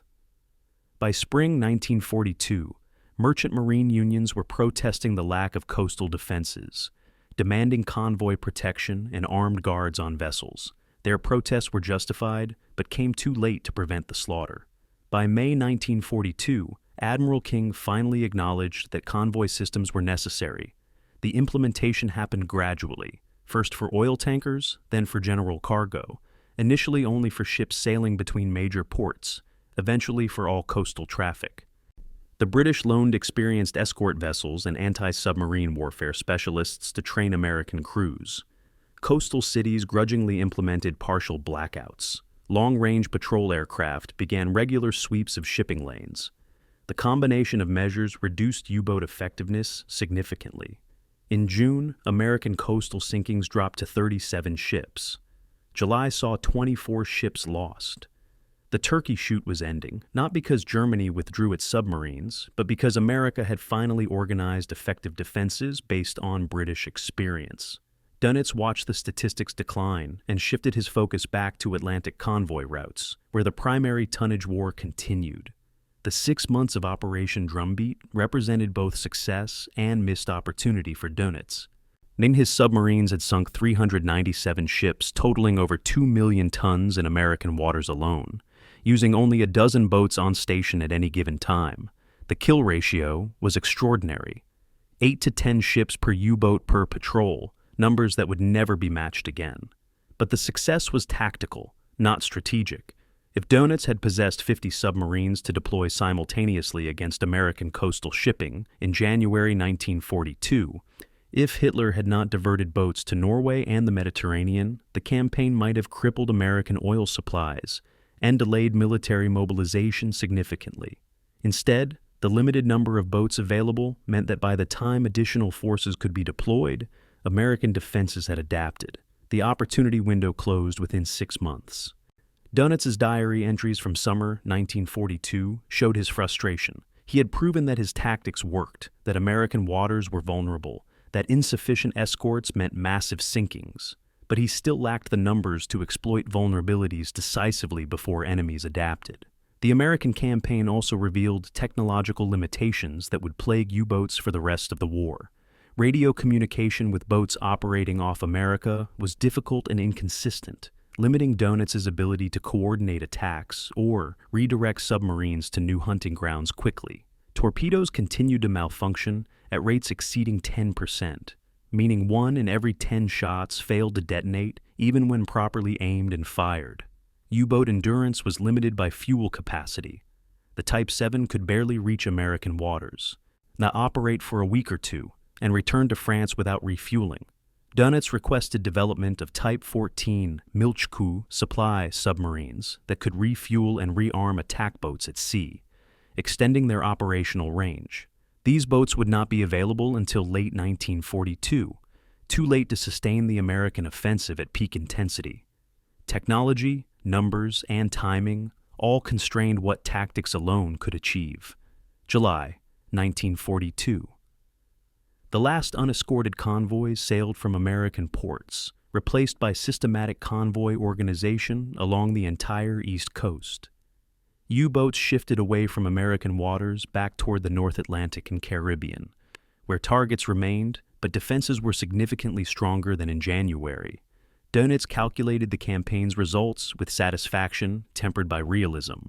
82 million tons sunk in 6 months was impressive. But American and British shipyards were now completing Liberty ships at a rate of 140 vessels per month, over 1 million tons of replacement shipping monthly. The production race was tilting decisively against him. His U-boat force had grown to approximately 300 operational submarines by mid-1942, finally approaching the number he had requested in 1939. But the 300 boats he now commanded faced defensive systems, technologies, and production capacity that had not existed 3 years earlier. The mathematics of the tonnage war were becoming less favorable with each passing month. Operation Drumbeat had demonstrated what was possible when submarines encountered unprepared enemies. The question Dönitz could not answer was whether those conditions would ever exist again, or whether the remainder of the war would consist of increasingly costly battles against increasingly competent opponents, backed by industrial capacity Germany could never match. The turkey shoot was over. What came next would determine whether submarines could still win the war, or whether they would become merely a nuisance to be endured until Germany's inevitable defeat. The aircraft appeared without warning, materializing from darkness like a mechanical phantom. August 12th, 1942, 3 a.m, mid-Atlantic. U-464 was running on the surface, recharging batteries after a submerged daylight patrol. The lookouts saw nothing, heard nothing, until the ley light blazed on 500 meters away. They heard a brilliant searchlight beam that turned night into day and pinned the submarine like an insect under glass. Before the commander could order a crash dive, bombs were falling. The Wellington bomber from RAF Coastal Command had detected U-464 using new ASV Mark III radar, a technology the Germans did not yet know existed. The lee light allowed precise bombing at night, when U-boats had previously been safe on the surface. 4 depth charges straddled the submarine's hull. The explosions ruptured the pressure hull in multiple locations. U-464 sank in 90 seconds, taking all hands down with her. There were no survivors to report what had happened, no warning transmitted to other boats. Karl Dönitz, monitoring radio traffic from Naval, simply noted that U-464 had gone silent. Another loss, cause unknown. But across the Atlantic, the technological balance of the war was shifting in ways he did not yet comprehend. The period from August through December 1942 marked the beginning of a systematic reversal in submarine warfare's calculus. For 3 years, U-boats had operated with significant technological advantages. They could see enemies before being seen, attack at night with near impunity, dive to depths beyond the reach of most depth charges. But Allied scientists and engineers had been working frantically on countermeasures, and by late summer 1942, those countermeasures were beginning to reach operational squadrons in numbers that mattered. The most important was centimetric radar, ASV Mark III, operating on 10-centimeter wavelength. Previous British radar operated on 1.5-meter wavelength, which German submarines could detect using METOX receivers, giving U-boats warning to dive before aircraft arrived. But the new centimetric radar was undetectable by German equipment.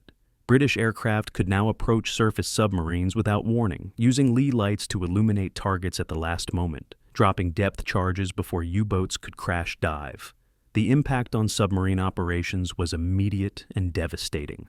September 12, 1942, South Atlantic off West Africa. U-156, commanded by Korvettenkapitan Werner Hartenstein, torpedoed what he believed was a troop transport. The ship was RMS Laconia, a British liner carrying over 2,000 passengers, including hundreds of Italian prisoners of war being transported to camps in South Africa. When Hartenstein surfaced to assess the damage, he discovered lifeboats filled with Italian POWs, Allied civilians, women, and children. Horrified, he began rescue operations, broadcasting his position in clear language and asking for assistance from any vessel nearby, Allied or Axis. He displayed Red Cross flags prominently, took over 1,500 survivors aboard U-156 and 3 other U-boats that responded to his call. For 3 days, German submarines acted as rescue vessels, towing lifeboats toward land, caring for wounded survivors. Then, American bombers from Ascension Island attacked, despite the Red Cross markings, despite submarines broadcasting rescue intentions. The bombs killed survivors aboard U-156 and in lifeboats. Hartenstein was forced to cast off the tow lines and dive to survive. The Laconia incident created a moral and operational crisis for Dönitz. On September 17th, he issued what would later be called the Laconia Order. U-boats were prohibited from attempting rescue of survivors from torpedoed vessels. The order cited the danger to German crews from Allied aircraft and the impossibility of conducting humanitarian operations in a combat zone where enemies attacked rescuers.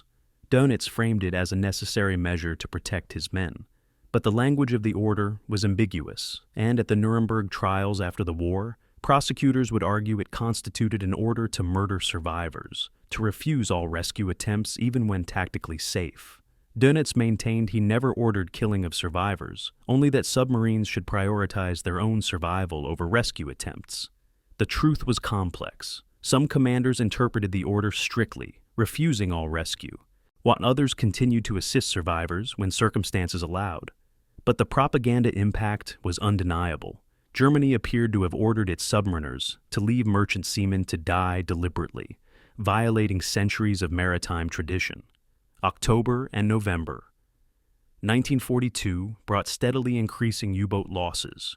13 boats were lost in October, 13 more in November. The causes varied but showed patterns that troubled Dönitz deeply. Aircraft were sinking more submarines, suggesting improved detection capabilities. Convoy escorts were achieving kills at greater ranges, implying better sonar equipment. Most troubling, convoys seemed to avoid his patrol lines with suspicious consistency.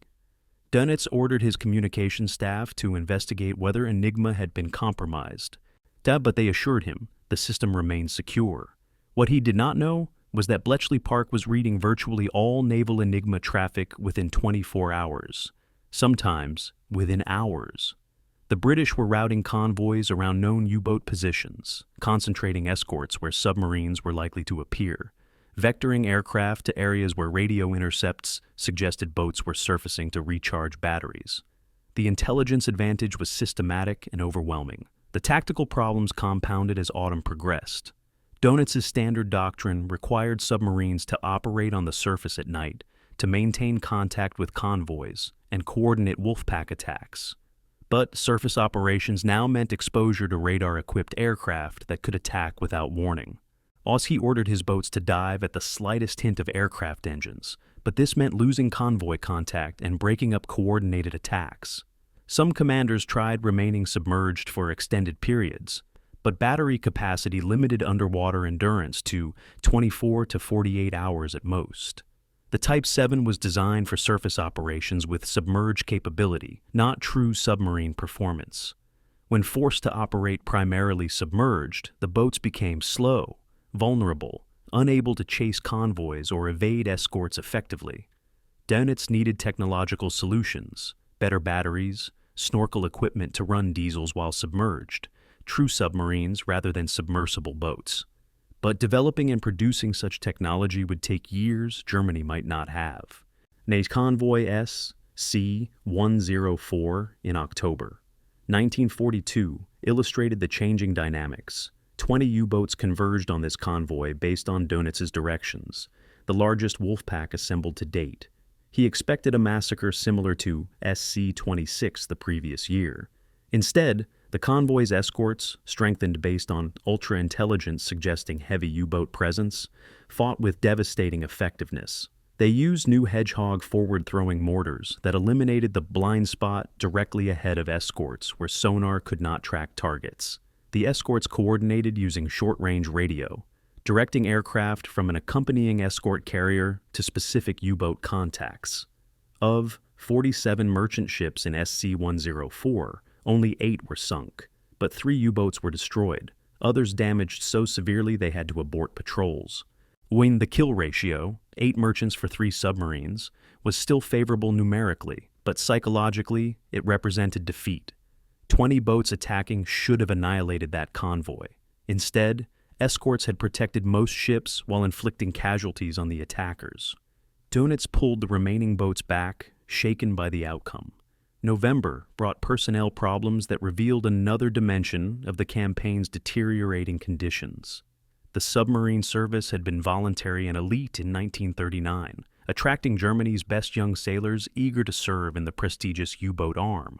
By late 1942, volunteers were insufficient to crew the expanding fleet. The Navy began conscripting men with minimal technical training, sending them to abbreviated crash courses before assigning them to boats. And these new crews lacked the experience and skill of earlier submariners. More critically, they lacked the psychological conditioning necessary for submarine warfare's unique stresses.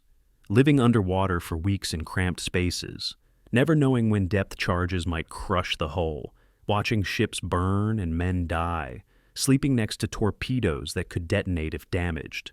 This required mental toughness that could not be taught in 6-week training courses. Dönitz noticed increasing reports of crew mental breakdowns, of commanders requesting relief due to exhaustion, of boats returning to base prematurely citing vague mechanical problems that might have been pretexts for morale failures.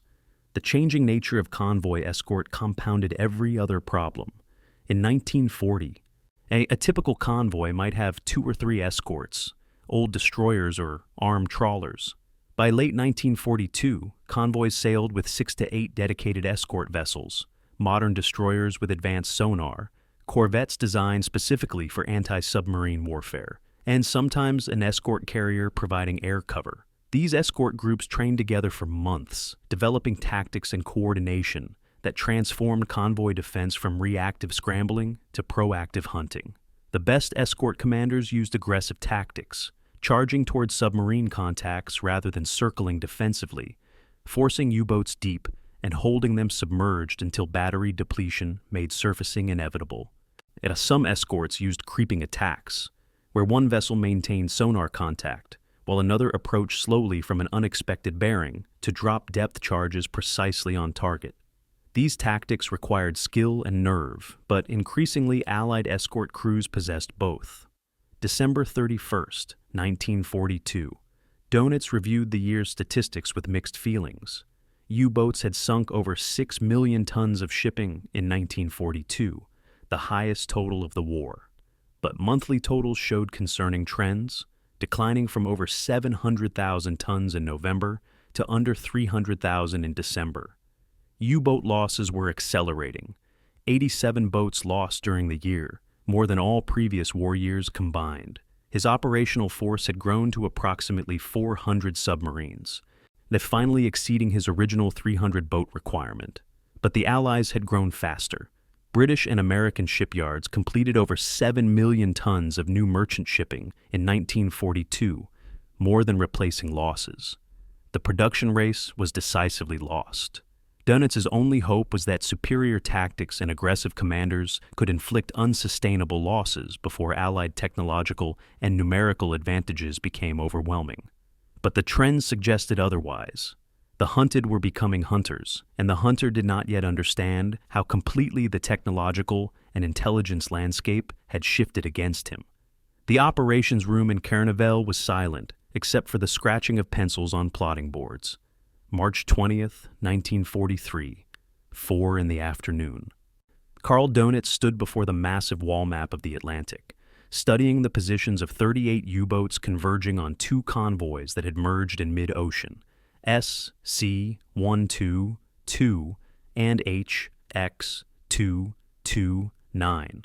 This was the largest Wolfpack he had ever assembled, a concentration of force that should overwhelm any escort group, no matter how well prepared. The convoys together comprised over 100 merchant ships carrying fuel, aircraft, ammunition, food, everything Britain needed to continue the war. Intelligence suggested minimal escort coverage, perhaps 6 or 7 vessels split between the 2 convoys. Weather forecasts predicted storms, which would ground Allied aircraft and give his submarines cover to attack on the surface. Everything favored the U-boats. Dönitz issued attack orders personally to each commander: press attacks aggressively, ignore counterattacks, maximize sinkings. This would be the decisive blow that proved submarines could still win the tonnage war.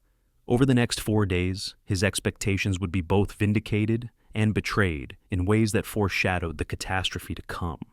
The battle for convoys SC-122 and HX-229 became the largest convoy engagement of the Atlantic War, a 4-day running fight across 600 miles of ocean. The U-boats attacked in waves, coordinating imperfectly, but maintaining pressure continuously. They sank 21 merchant ships totaling 141,000 tons, an enormous tactical success by any standard.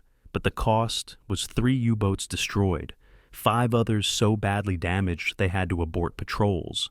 More significantly, the escorts, though outnumbered and overwhelmed, had prevented the complete massacre Dönitz expected. 79 ships survived from the original 100, protected by escorts that fought with skill and determination. When Dönitz analyzed the after-action reports, patterns emerged that troubled him. Aircraft had appeared despite storms, suggesting carriers were accompanying convoys. Escorts had detected submarines at ranges impossible with previous sonar equipment. Most disturbing, convoys had maneuvered in ways suggesting prior knowledge of U-boat positions. The intelligence picture was deteriorating faster than tactical skill could compensate.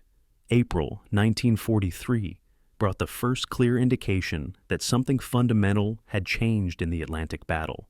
U-boat losses spiked to 15 boats lost during the month, the highest monthly total yet. But worse than the numbers were the circumstances. Submarines were being sunk by aircraft in mid-ocean, far from land bases, suggesting escort carriers were now standard convoy protection. The new Hedgehog anti-submarine mortars were achieving kills at alarming rates. Nearly 40% of attacks resulted in confirmed sinkings, compared to less than 5% for conventional depth charges. Allied escorts were hunting in coordinated groups, using multiple ships to track single submarines, maintaining contact for hours until battery depletion forced the U-boat to surface into waiting guns. The tactical balance was shifting decisively.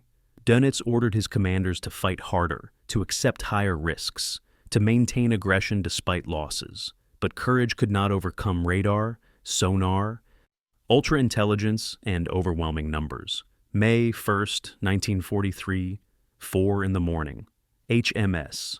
Sunflower detected a submarine contact northwest of Spain and executed a textbook Hedgehog attack. The forward-throwing mortar fired 24 projectiles in an elliptical pattern ahead of the ship, avoiding the sonar blind spot directly in front of the bow. The projectiles sank to preset depths and detonated on contact with U-638's hull. Multiple explosions shattered the pressure hull. The submarine sank in seconds with all hands lost. It was one of 41 U-boat kills achieved during May 1943, a month that would be remembered in German naval history as Black May, the turning point when submarine warfare's mathematics reversed irreversibly. The numbers told a story of catastrophic failure. 41 U-boats lost, and over 250 crew killed for only 50 merchant ships sunk. For the first time, U-boats were dying faster than Allied ships. The tonnage war was not merely stalled, it was lost. The causes of Black May's disaster were multiple and mutually reinforcing. Allied escort numbers had reached critical mass. Most Atlantic convoys now sailed with 8 to 12 dedicated escort vessels, plus air cover from escort carriers or very long-range patrol aircraft. The Atlantic Gap, the mid-ocean area beyond land-based aircraft range, had essentially closed.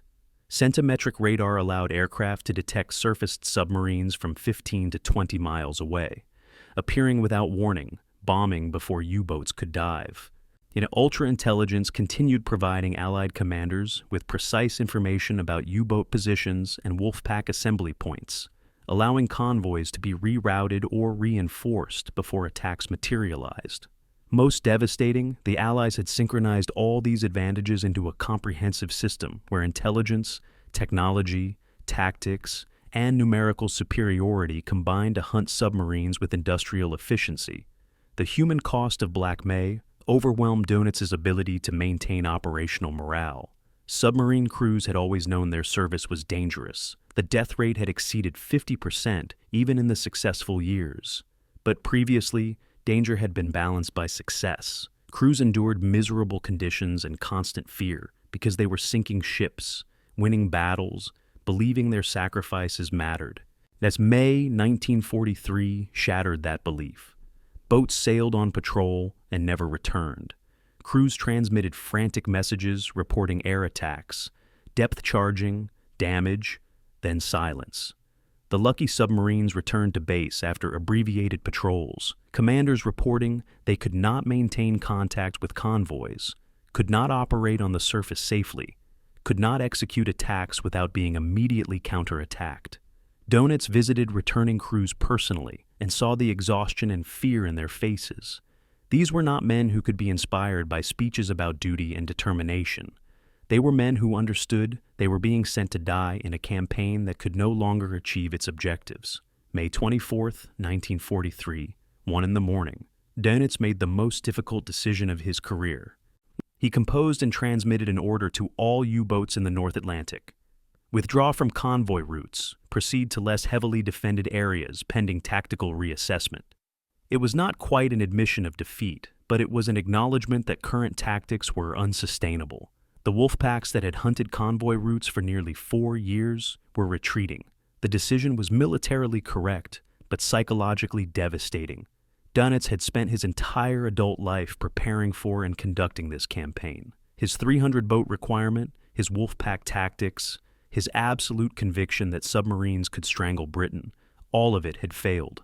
Not because the tactics were wrong or the technology inadequate when introduced, but because the Allies had adapted faster than Germany could innovate, because American production capacity exceeded German sinking capacity, because intelligence advantages rendered tactical skill irrelevant, because numbers and technology eventually overwhelm courage and determination. The statistics for May 1943 formed a mathematical proof of failure. 41 U-boats lost, 1,600 crew casualties, 50 Allied merchants sunk, totaling 250,000 tons. British and American shipyards that month completed over 1 million tons of new shipping, 4 times replacement rate. The operational U-boat force declined from 240 boats on patrol at the beginning of May to fewer than 100 by month's end. Morale was shattered. Training pipelines could not replace experienced crews fast enough. The technology that Dönitz had promised would restore superiority, acoustic torpedoes, snorkel breathing equipment, revolutionary Type 21 submarines, existed only as prototypes or in early production stages. They would not arrive in operational numbers for months, maybe years, and even if they did arrive, would they be enough to overcome Allied advantages that were themselves improving continuously? Dönitz flew to Hitler's headquarters in East Prussia on May 31st to report the situation personally. The meeting was tense. Hitler demanded explanations for the losses, asked whether commanders were fighting with sufficient fanaticism, suggested that weakness and defeatism were responsible. Dönitz defended his crews vehemently. They were fighting as hard as humanly possible against overwhelming technological and numerical advantages. He explained the radar problem, the escort carrier problem, the production deficit. He requested permission to continue the campaign using different tactics, deploying submarines to less defended areas, waiting for new technology to redress the balance. Hitler reluctantly agreed, but made clear his displeasure. The submarine campaign had been one of Germany's few successful offensive operations. Its failure suggested the broader war might also be unwinnable, a thought Hitler would never acknowledge openly, but which haunted their discussions. Dönitz left the meeting with authorization to continue, but with the understanding that he had failed in his primary strategic mission, cutting Britain's maritime lifeline before Allied power became unstoppable. A June through December 1943 saw Dönitz attempting to salvage the campaign through dispersal and technology. He shifted U-boats away from North Atlantic convoy routes to areas with less formidable defenses: the Caribbean, the South Atlantic, the Indian Ocean, the Arctic. This reduced losses but also reduced sinkings dramatically. Monthly totals dropped from the millions of tons achieved in 1940 and 1941 to hundreds of thousands, then to numbers barely exceeding what Allied shipyards completed weekly. He prioritized deployment of new weapons: T-5 acoustic torpedoes that homed on propeller noise, successfully sinking several escorts before the Allies deployed countermeasures; snorkel breathing tubes that allowed submarines to run diesel engines while submerged, in reducing time on surface and radar detection. But each innovation arrived piecemeal, in insufficient numbers, and the Allies countered quickly. For every German advance, Allied technology leapfrogged ahead. The arms race was decisively lost. December 31st, 1943. Dönitz reviewed the year that had started with such promise and ended in disaster. Total 1943 sinkings: 2.6 million tons, far below the 6.3 million tons sunk in 1942. U-boat losses: 244 boats, over 8,000 crew.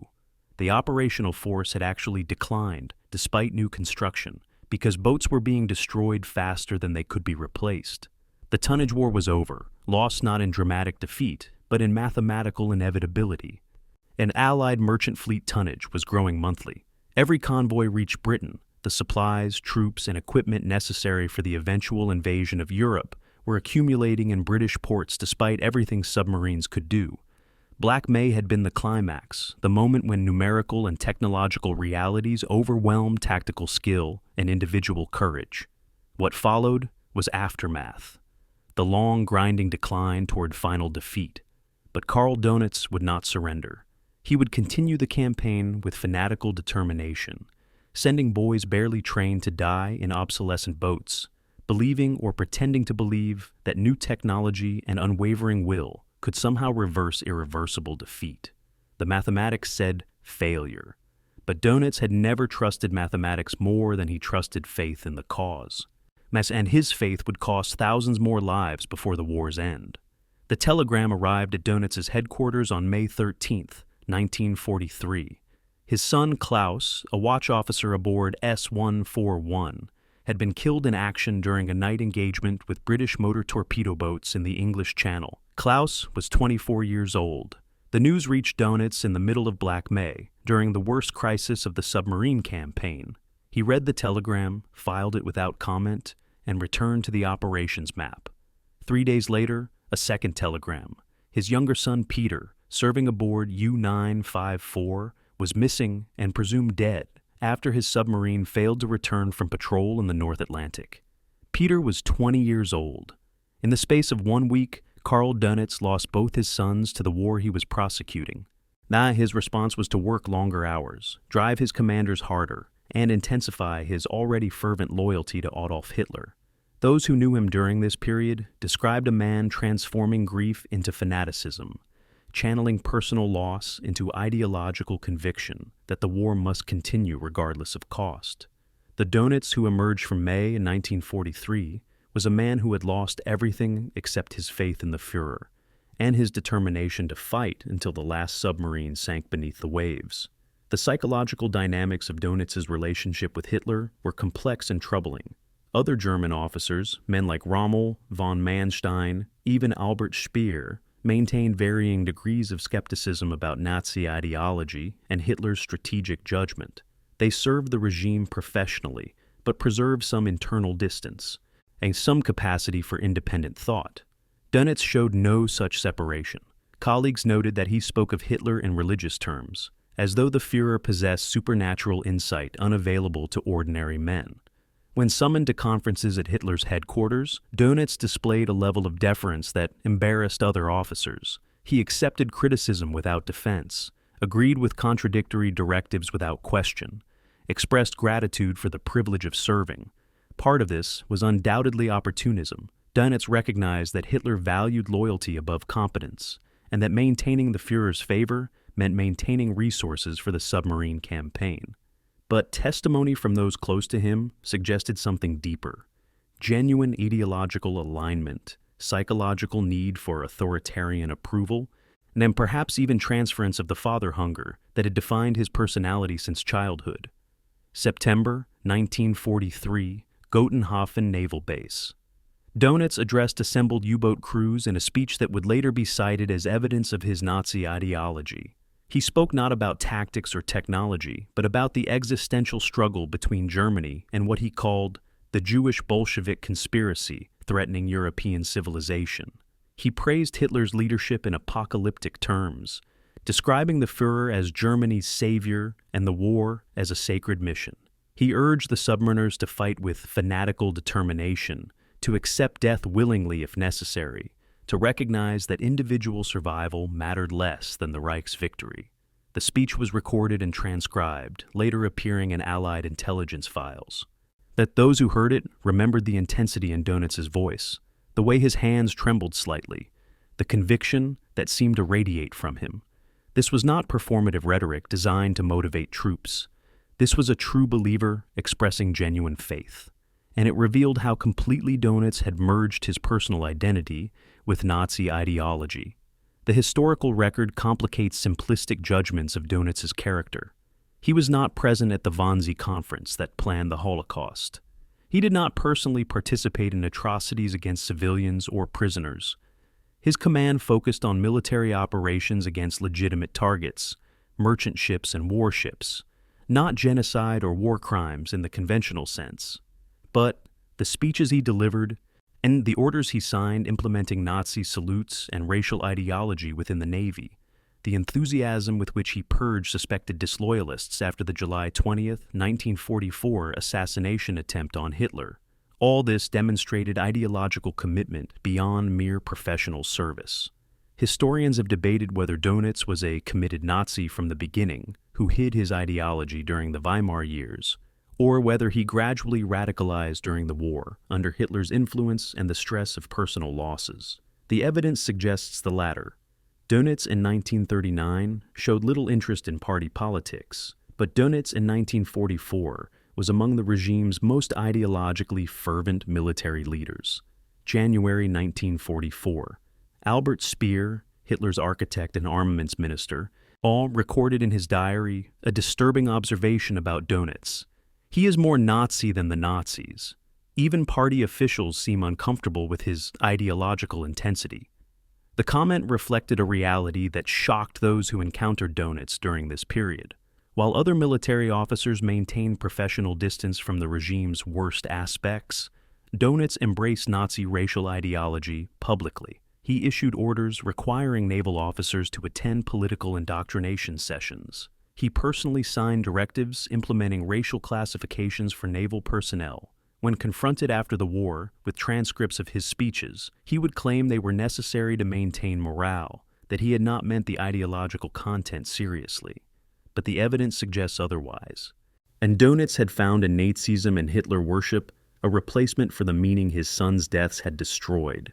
He needed to believe the war was a sacred mission, because accepting it as mere strategic competition would mean his sons died for nothing, that their sacrifices had been wasted in a war already lost. July 20th, 1944, 6:42 in the evening.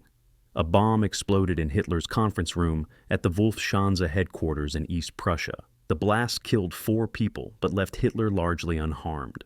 Colonel Klaus von Stauffenberg and other conspirators had failed in their attempt to assassinate the Führer and seize control of the government. Within hours, Hitler and the Gestapo began hunting everyone connected to the plot.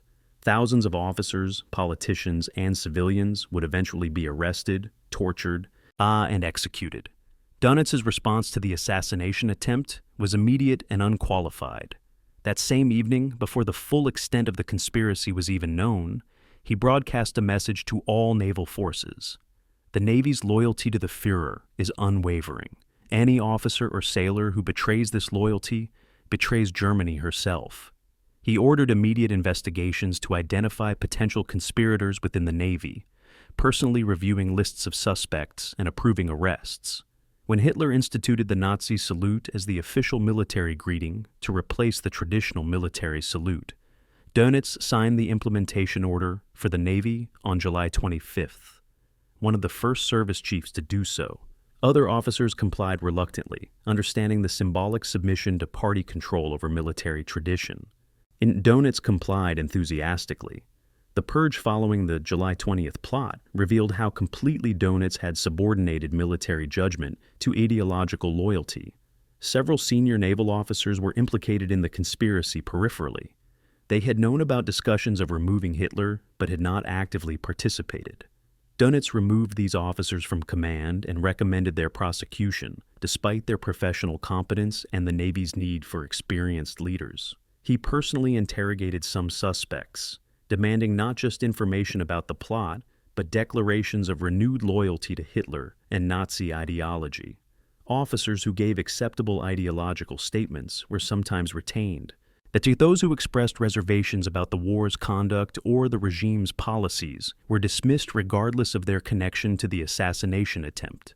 The Navy, traditionally the most conservative and least politicized of German military services, was being transformed into an ideological instrument under Dönitz's command.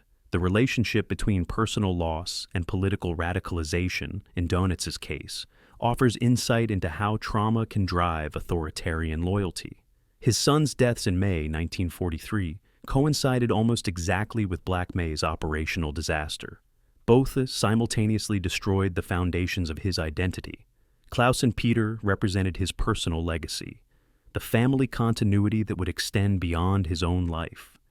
The submarine campaign represented his professional legacy, the life's work that would justify his decades of preparation and sacrifice.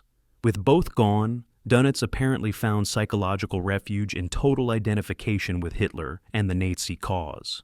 If the war was a sacred mission led by a near-divine Führer, then his sons had not died in a failed military campaign, but as martyrs in a cosmic struggle. If Germany fought for existential survival against evil enemies, then continuing the war to the bitter end made sense even when military victory became impossible. The ideology offered meaning, where reality offered only loss and failure. By late 1944, Dönitz's position within the German military hierarchy had solidified, despite the submarine campaign's collapse. Hitler valued loyalty above all other qualities, and Dönitz had proven himself the most loyal of all senior commanders. While generals on the Eastern Front were being dismissed for requesting tactical withdrawals, while Luftwaffe officers were being executed for admitting they could not defend German cities against bombing, Dönitz remained secure in Hitler's favor precisely because he never questioned, never criticized, never expressed doubt. He controlled all naval resources and construction, allocating ships and submarines according to Hitler's often irrational strategic priorities. He continued sending U-boats on missions that had minimal strategic value, but demonstrated Germany's continued resistance. The submarine campaign had failed to cut Britain's sea lanes, but it continued because stopping would have been admission of defeat, and defeat was psychologically impossible for both Dönitz and Hitler to acknowledge. December 1944.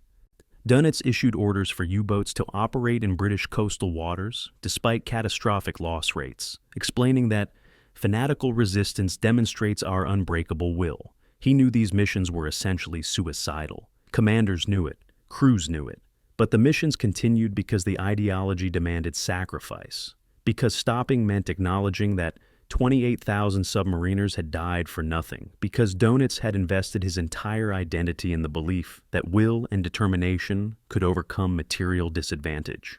The man who had started the war as a tactical innovator and naval professional had transformed into an ideological fanatic, sending teenagers to certain death in obsolescent boats.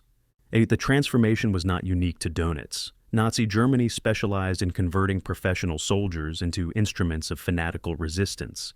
But in his case, the combination of personal loss, career failure, and psychological need for authoritarian approval created a particularly pure example of ideology overwhelming reason. The fanatical loyalist would remain loyal until the very end, and thousands would die because of that loyalty. The submarine rested on the slipway like a vision from a future that would never arrive. September 1943, Blohm and Voss, Shipyard, Hamburg, U-2-501. The first Type 21. Electroboot, sleek and modern in ways that made conventional U-boats look obsolete. Dönitz stood before the vessel with something approaching reverence. The Type 21 represented everything he believed submarines should be: fast underwater, 15 knots submerged compared to 7 for Type 7, silent when running on electric motors, capable of diving to depths beyond current escort weapons, equipped with hydraulic torpedo reloading that could fire 18 torpedoes in 20 minutes. On paper, this vessel could restore the tactical balance, could make Wolfpacks effective again, could potentially still win the tonnage war if produced in sufficient numbers. The designers promised him 118 boats by mid-1944, 300 by year's end. Dönitz made the calculations. 300 Type 21 submarines operating in the Atlantic could sink more tonnage than the Allies could replace, especially if deployed with new acoustic torpedoes and schnorkel equipment. A technology would redeem what strategy had lost. He ordered maximum production priority. He gambled Germany's last resources on this final technological miracle. The Type 21 represented genuine innovation, arguably the world's first true submarine rather than submersible boat. Previous U-boats spent most of their time on the surface, diving primarily to hide or attack. The Type 21 was designed for sustained underwater operations, with battery capacity for extended submerged patrols and schnorkel equipment allowing diesel operation at periscope depth. The streamlined hull reduced underwater drag, enabling faster submerged speeds than most escort vessels could achieve. The hydraulic torpedo system meant a single Type 21 could theoretically attack multiple convoys sequentially without surfacing to reload manually. ACE sonar detection equipment was sophisticated enough to track targets while remaining submerged. If deployed in numbers, these boats could have changed the war's character significantly. But deployment in numbers required time, resources, and production capacity that Germany no longer possessed. And the Allies were not waiting patiently while Germany developed wonder weapons. The Schnorkel, a Dutch invention adapted by German engineers, promised to solve the fundamental vulnerability of surface operations. The device was essentially a retractable tube that extended above water, while the submarine remained at periscope depth, drawing air for diesel engines and crew while minimizing radar signature. With Schnorkel, U-boats could run submerged almost indefinitely, recharging batteries without fully surfacing, remaining invisible to aircraft radar. The first Schnorkel-equipped boats deployed in late 1943 and achieved modest success, but the technology had severe limitations. Schnorkel speed was restricted to 6 knots, slow enough that convoys could outrun submarines attempting to maintain contact. The breathing tube created a distinctive radar signature that increasingly sophisticated Allied radar could detect. Carbon monoxide from diesel exhaust could build up inside the boat, poisoning crews if ventilation was insufficient. Men serving aboard Schnorkel boats described the experience as particularly miserable: constant headaches from CO buildup, violent motion as the boat wallowed at periscope depth in rough seas, claustrophobic awareness of being trapped underwater for weeks. Yet technological solution created new problems that tactics could not solve. March 1944. The first T-5 acoustic torpedoes, called NAT by the Allies, achieved spectacular success against convoy escorts. The torpedo's acoustic homing system detected propeller noise and guided itself toward the sound source, effectively chasing destroyers and corvettes. Several escorts were sunk before Allied navies understood what was happening, but countermeasures appeared within weeks. Noisemaker devices called Foxers towed behind escorts created louder propeller sounds than the ships themselves, luring acoustic torpedoes away from targets. Within 3 months of T-5 introduction, effectiveness dropped below 20%. The technological arms race demonstrated a pattern that would repeat throughout late 1943 and 1944. Germany introduced innovation, achieved temporary advantage, then watched Allies counter within weeks or months. German production capacity could not iterate fast enough to stay ahead of Allied technological responses backed by vastly superior industrial resources. The June 1944 Allied invasion of Normandy provided a test case for Dönitz's technological solutions. He deployed Schnorkel-equipped U-boats to the English Channel with orders to attack the invasion fleet. The channel was shallow, heavily patrolled, saturated with escorts and aircraft, the most dangerous operational environment imaginable. Dönitz believed that Schnorkel equipment would allow his boats to operate despite overwhelming air superiority. The results were catastrophic. Of boats deployed to the channel, over 70% were sunk or damaged beyond repair within the first month. They achieved minimal sinkings, a few landing craft, 1 escort, scattered small vessels, nothing that materially affected the invasion. Allied anti-submarine forces had developed tactics specifically for shallow water operations. Sensitive sonar that could distinguish submarines from wrecks, depth charges fused for shallow detonation, aerial mining that made approach routes lethally dangerous. Technology alone could not overcome tactical disadvantages and numerical inferiority. September 1944. Albert Speer, responsible for armaments production, has delivered devastating news to Dönitz. Type 21 production was collapsing. Allied bombing had destroyed key component factories. The modular construction system, designed to allow rapid assembly from prefabricated sections, was plagued by quality control failures. Welds cracked under pressure testing. Electrical systems failed. Forced laborers sabotaged critical systems. Boats that reached completion required months of additional work to become operational. the promise of 300 Type 21 submarines by year's end was fantasy. Speer estimated perhaps 50 boats might be completed, and of those, maybe 10 would be genuinely combat-capable. Dönitz received this information with visible despair. Without Type 21 in numbers, the campaign could not be salvaged. The technological miracle was not arriving fast enough to matter.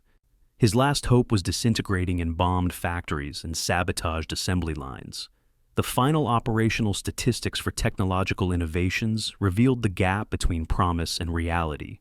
Snorkel equipment was installed on approximately 140 boats by late 1944, but effectiveness was mixed at best. Snorkel boats achieved lower loss rates than conventional boats, roughly 40% casualties versus 70%, but also sank fewer ships per patrol. The equipment reduced vulnerability, but also reduced offensive capability. Acoustic torpedoes sank perhaps 30 Allied escorts total before countermeasures reduced effectiveness to negligible levels. Type 21 submarines completed by December 1944, 27 boats, of which exactly 2 were considered fully operational and combat-ready, but neither saw significant action before war's end.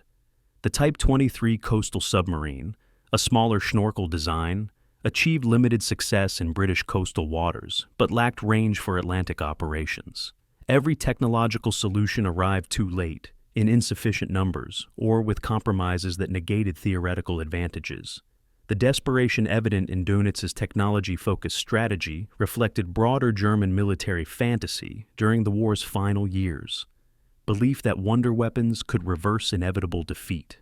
Hitler spoke obsessively about V-weapons, jet aircraft, super tanks that would somehow overcome Allied numerical and industrial superiority.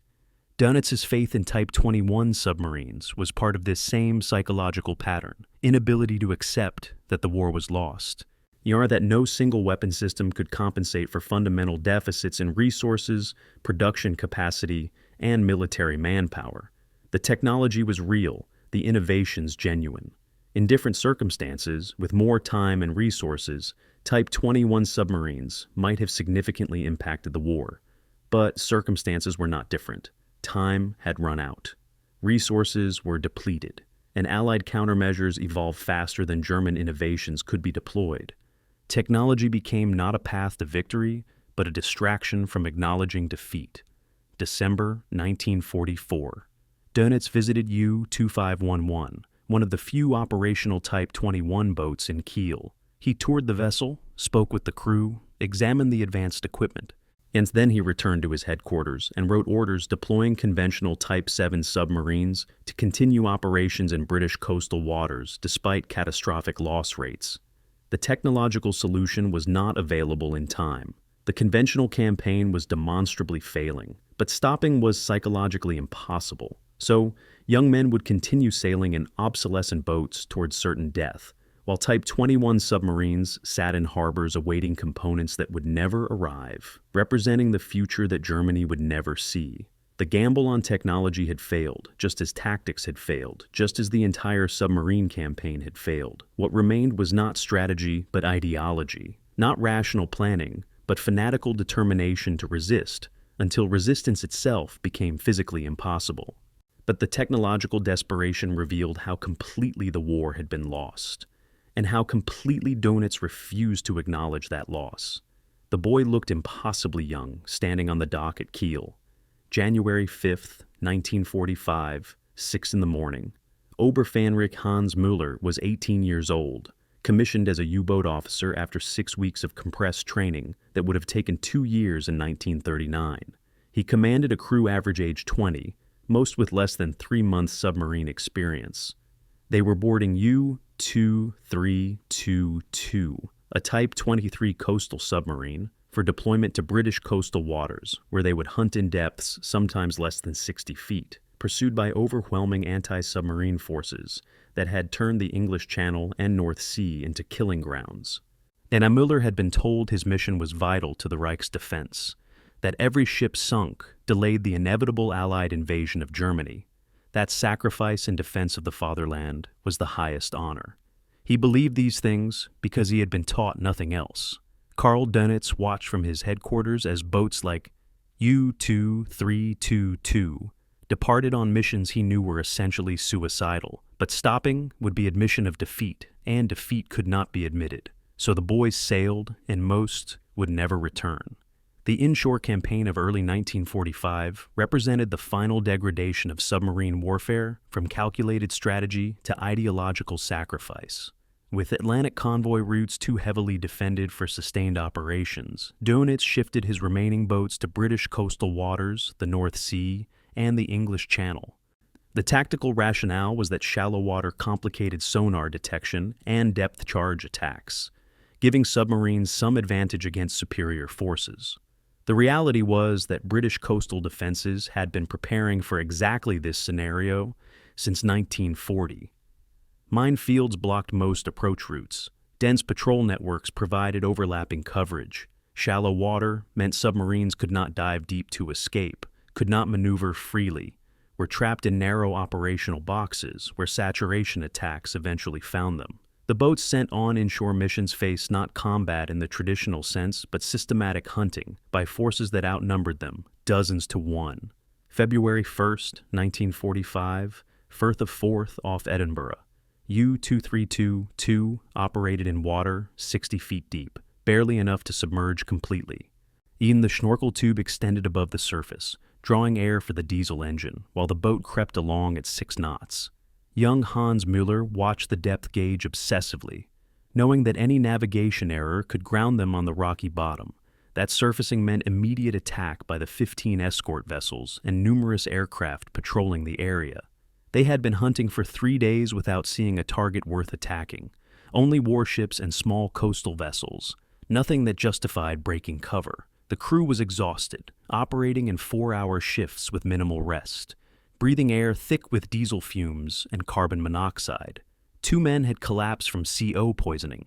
Another showed signs of psychological breakdown, staring at the bulkhead and refusing to speak. That this was submarine warfare stripped of any pretense of effectiveness, reduced to simple endurance of misery in service of a mission everyone understood was futile. The statistics from the inshore campaign were brutally clear. Between January and March 1945, 28 U-boats were lost in British coastal waters, Norwegian approaches, and the Baltic. They sank 17 Allied ships, mostly small merchants and fishing vessels, totaling less than 50,000 tons. The kill ratio was catastrophic, 28 submarines for 17 targets, and most of those targets were tactically insignificant. Meanwhile, Allied merchant shipping continued flowing to European ports in volumes that exceeded all previous war years. Convoys to support the final offensives into Germany carried millions of tons monthly without meaningful interruption. The submarine campaign was no longer contesting Allied control of the seas. It was merely dying slowly in waters where survival itself constituted mission success.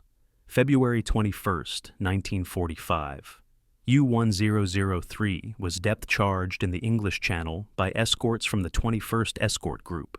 The submarine was operating at 80 feet depth when the first charges detonated. The explosions ruptured piping, shattered gauges, knocked out electrical systems. Commander Oberleutnant Becker ordered emergency blow, surfacing the boat in desperation. British escorts were waiting. Gunfire raked the conning tower, killing Becker and the bridge watch. The remaining crew abandoned ship, swimming in the freezing February water toward rescue. 23 men died before being picked up. U-1003 achieved no sinkings during its patrol. It represented one of dozens of boats lost during this period for no strategic gain whatsoever. The campaign continued because stopping would require acknowledging defeat, and Dönitz had constructed his entire identity around never acknowledging defeat regardless of casualties. The Type 21 submarines, the technological marvel that was supposed to restore German submarine superiority, remained largely useless during the inshore campaign, despite limited deployment. Only 2 Type 21 boats conducted operational patrols before war's end, U-2511 and U-3008. U-2511, commanded by Korvettenkapitän Adalbert Schnee, conducted a single patrol in May 1945, detected a British cruiser, and conducted a simulated attack that would have succeeded with live torpedoes. then surfaced to surrender when Germany capitulated. U-3008 conducted coastal patrols that achieved nothing. The revolutionary submarines that were supposed to turn the tide of war saw virtually no combat. Victims of production delays, resource shortages, and most fundamentally, lack of time. The war ended before technology could salvage what strategy had lost 3 years earlier. March 1945, Dönitz's headquarters in Plön, northern Germany. Staff officers cautiously suggested that continuing U-boat operations served no military purpose and merely sacrificed remaining crews to no effect. Dönitz rejected the suggestion with barely controlled fury. He insisted that every ship sunk delayed Allied victory. It is that German forces must demonstrate fanatical resistance, that surrender was unthinkable while the fatherland still fought. His staff officers recognized these arguments as ideological rather than military, but they also recognized that contradiction was dangerous. Dönitz had personally signed orders authorizing summary execution of suspected defeatists. Naval officers who questioned the campaign's continuation risked charges of undermining morale. So, the operations orders continued. Boats deployed on missions everyone understood were suicidal, and young men died because a 60-year-old admiral could not admit his life's work had failed. March 30th, 1945, U-1277, a Type 6C submarine, departed on patrol from Kristiansand, Norway. It was the last Type 7 boat to sail on an operational mission. The crew was entirely teenagers and young men in their early 20s, commanded by an officer who had received his first submarine assignment only 8 months earlier. U-1277 was detected by British anti-submarine forces on April 3rd and depth charged in the North Sea. The boat survived the initial attack, dove deep, attempted to escape. For 12 hours, British escorts maintained contact, dropping depth charges systematically, waiting for battery depletion to force the submarine to surface. At some point during those 12 hours, U-1277's pressure hull failed. The boat imploded at depth, killing all 44 crew instantly. There were no survivors, no witnesses, no radio transmission. The submarine simply disappeared. Another loss in a campaign that had become a protracted exercise in dying slowly. The inshore campaign's failure was overdetermined, too many causes ensuring the same result. Technology inadequate, tactics ineffective, crews untrained, operational areas too heavily defended, strategic rationale non-existent. But underlying all these factors was the ideological commitment to continue fighting, regardless of circumstances, to interpret sacrifice itself as virtue, to refuse military logic in favor of political fanaticism. Dönitz's orders during this period increasingly referenced fanatical will, unbreakable determination, sacrifice for the fatherland, the language of ideology replacing the language of naval tactics. His commanders understood what this meant. They were being ordered to die demonstrating loyalty rather than to fight achieving objectives. Some complied out of genuine belief. Others complied because refusing orders meant court-martial and execution. The result was the same either way. Boys dying in obsolete boats for a cause already lost. April 1945. Soviet forces entered Berlin from the east. American and British forces crossed the Rhine from the west. Germany was being crushed between converging armies that outnumbered, outgunned, and outsupplied German defenders by orders of magnitude. The submarine campaign continued because no one with authority ordered it to stop, and Dönitz would never order it stopped voluntarily. In ports across northern Germany and Norway, U-boats prepared for patrols they would likely never return from. Crews said goodbye to families they would probably never see again. Commanders wrote letters to be delivered posthumously to parents and wives. Knowing their deaths would serve no military purpose, but believing or pretending to believe that dying in service to the Reich had inherent meaning beyond tactical outcomes. The inshore campaign was not military operation. It was slow-motion mass suicide, dressed in the language of duty and sacrifice, and it would continue until someone with more authority than Karl Dönitz finally ordered it to end. The radio message arrived in the evening, transmitted in code from Berlin. April 30th, 1945, just after 7 o'clock. Karl Dönitz was at his headquarters in Plön, monitoring the final collapse of the Reich, coordinating what remained of naval operations in the Baltic and North Sea. His communications officer handed him the decoded message with a strange expression. Dönitz read it twice, unable to fully process the words. Grand Admiral Dönitz, the Führer has appointed you, Herr Grand Admiral, as his successor. My most sincere congratulations. Reichsleiter Bormann. There was no explanation, no context, no indication of Hitler's status. Within hours, additional messages clarified what had happened. Hitler had committed suicide in his Berlin bunker as Soviet forces fought their way into the government district. His final act before death was dictating a will that expelled Göring and Himmler from the party and named Karl Dönitz as Reich president, appointing him head of what remained of the German state. The fanatical loyalist had been rewarded with ultimate power. But the power was authority over ruins, and the title was meaningless except as a macabre honor in Germany's final death throes. And Dönitz's first response was characteristic: absolute acceptance of Hitler's decision without question or hesitation. He did not ask why Hitler had chosen him over more senior officials or more prominent Nazis. He did not express surprise or reluctance.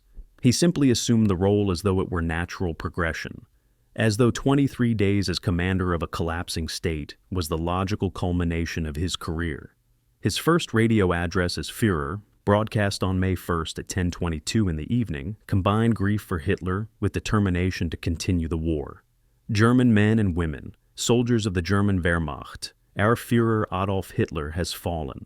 The German people bow in deepest sorrow and respect. He recognized the terrible danger of Bolshevism early and dedicated his life to fighting it.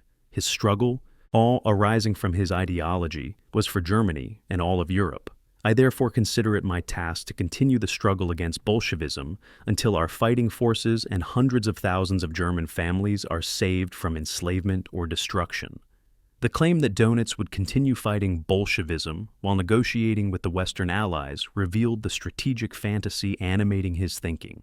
He apparently believed he could arrange a separate peace with Britain and America, preserving German sovereignty in some form while all forces concentrated against the Soviet Union.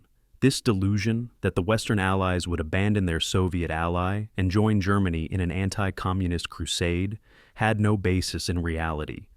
The Allies had demanded unconditional surrender at Casablanca in January 1943 and never deviated from that position. Churchill, Roosevelt, and now Truman had repeatedly stated they would accept nothing less than complete German capitulation to all Allied powers simultaneously. But Dönitz either did not understand this or refused to accept it. His first diplomatic overtures to Eisenhower's headquarters proposed selective surrender in the West, while German forces continued fighting in the East. The proposal was rejected within hours. May 2, 1945, Flensburg on the Danish border. Dönitz established what he termed the Flensburg government, appointing ministers and maintaining governmental structures as though the Reich continued to exist in some meaningful sense. He named Albert Speer as economics minister, retained von Krosigk as foreign minister, appointed military commanders to continue organizing resistance. The charade had elements of both tragedy and absurdity, ministers holding meetings about post-war reconstruction, while Allied armies occupied virtually all German territory, issuing governmental decrees that no one outside Flensburg acknowledged, maintaining bureaucratic routines in a state that had ceased to function weeks earlier. But the Flensburg government served one critical purpose. It allowed Dönitz to coordinate a final, enormous humanitarian operation that would save hundreds of thousands of lives and represent his only genuinely heroic achievement during the war's final weeks. In Operation Hannibal, the evacuation of German military and civilian personnel from East Prussia and the Baltic states had begun in January 1945 as Soviet forces advanced toward the Baltic coast. Dönitz, still serving as Navy commander, had organized every available vessel to transport refugees and soldiers westward before they could be captured by Soviet armies whose treatment of German civilians was brutal and often murderous. The operation utilized warships, merchant vessels, fishing boats, any craft capable of carrying passengers across the Baltic to ports in Western Germany and Denmark. Between January and May 1945, Operation Hannibal evacuated over 2 million people, the largest maritime evacuation in history, far exceeding Dunkirk in scale and complexity. The cost was catastrophic. The Soviet submarine S-13 torpedoed the transport Wilhelm Gustloff on January 30th, killing over 9,000 refugees, the deadliest maritime disaster ever recorded. But millions survived who would otherwise have been killed or deported to Soviet labor camps. Dönitz's management of Operation Hannibal demonstrated the organizational competence and genuine concern for personnel that had characterized his command throughout the war. Whatever his ideological failings, he never treated his forces as expendable resources. He prioritized evacuation of wounded soldiers, mothers with children, civilian refugees over military equipment, or strategic considerations. His orders explicitly instructed ships' captains to exceed maximum capacity, to take every person who could possibly fit aboard, and to prioritize human lives over everything else. In the war's final weeks, German naval vessels completed their last missions, not sinking enemy ships, but saving German lives, a redemptive purpose that contrasted sharply with the submarine campaign's casualties. If Dönitz had devoted as much energy to ending the war earlier as he devoted to evacuating refugees during its final days, thousands of additional lives might have been saved on all sides. May 4th, 1945, 9:30 in the morning, Dönitz transmitted his final order to all U-boats at sea. All U-boats cease fire immediately. Stop all hostile action against Allied shipping. Remain surfaced and proceed to designated Allied ports following instructions to be transmitted separately. Boats that cannot reach Allied ports safely are authorized to scuttle in deep water, according to Operation Regenbogen protocols. The order marked the official end of the Atlantic campaign. Boats that had been hunting convoys for years, commanders who had dedicated their adult lives to sinking merchant ships, received instructions to surrender to the enemies they had fought with fanatical determination. Some commanders complied immediately, understanding the war was over. Others struggled with the psychological transition from combat to capitulation. A few refused to surrender, choosing instead to scuttle their boats and become fugitives or prisoners on their own terms. May the 7th, 1945, 2:41 in the morning, Schaeff headquarters in Reims, France. General Oberst Alfred Jodl, acting on Dönitz's authorization, signed the instrument of unconditional surrender on behalf of Germany. All German forces on all fronts would cease combat operations at 11:01 on May 8th. The war in Europe was over. Dönitz had served as Führer for exactly 7 days, presiding over Germany's final collapse with ceremonial authority, but no real power. His government in Flensburg continued functioning for another 2 weeks, maintaining the pretense of sovereignty, but the substance was gone.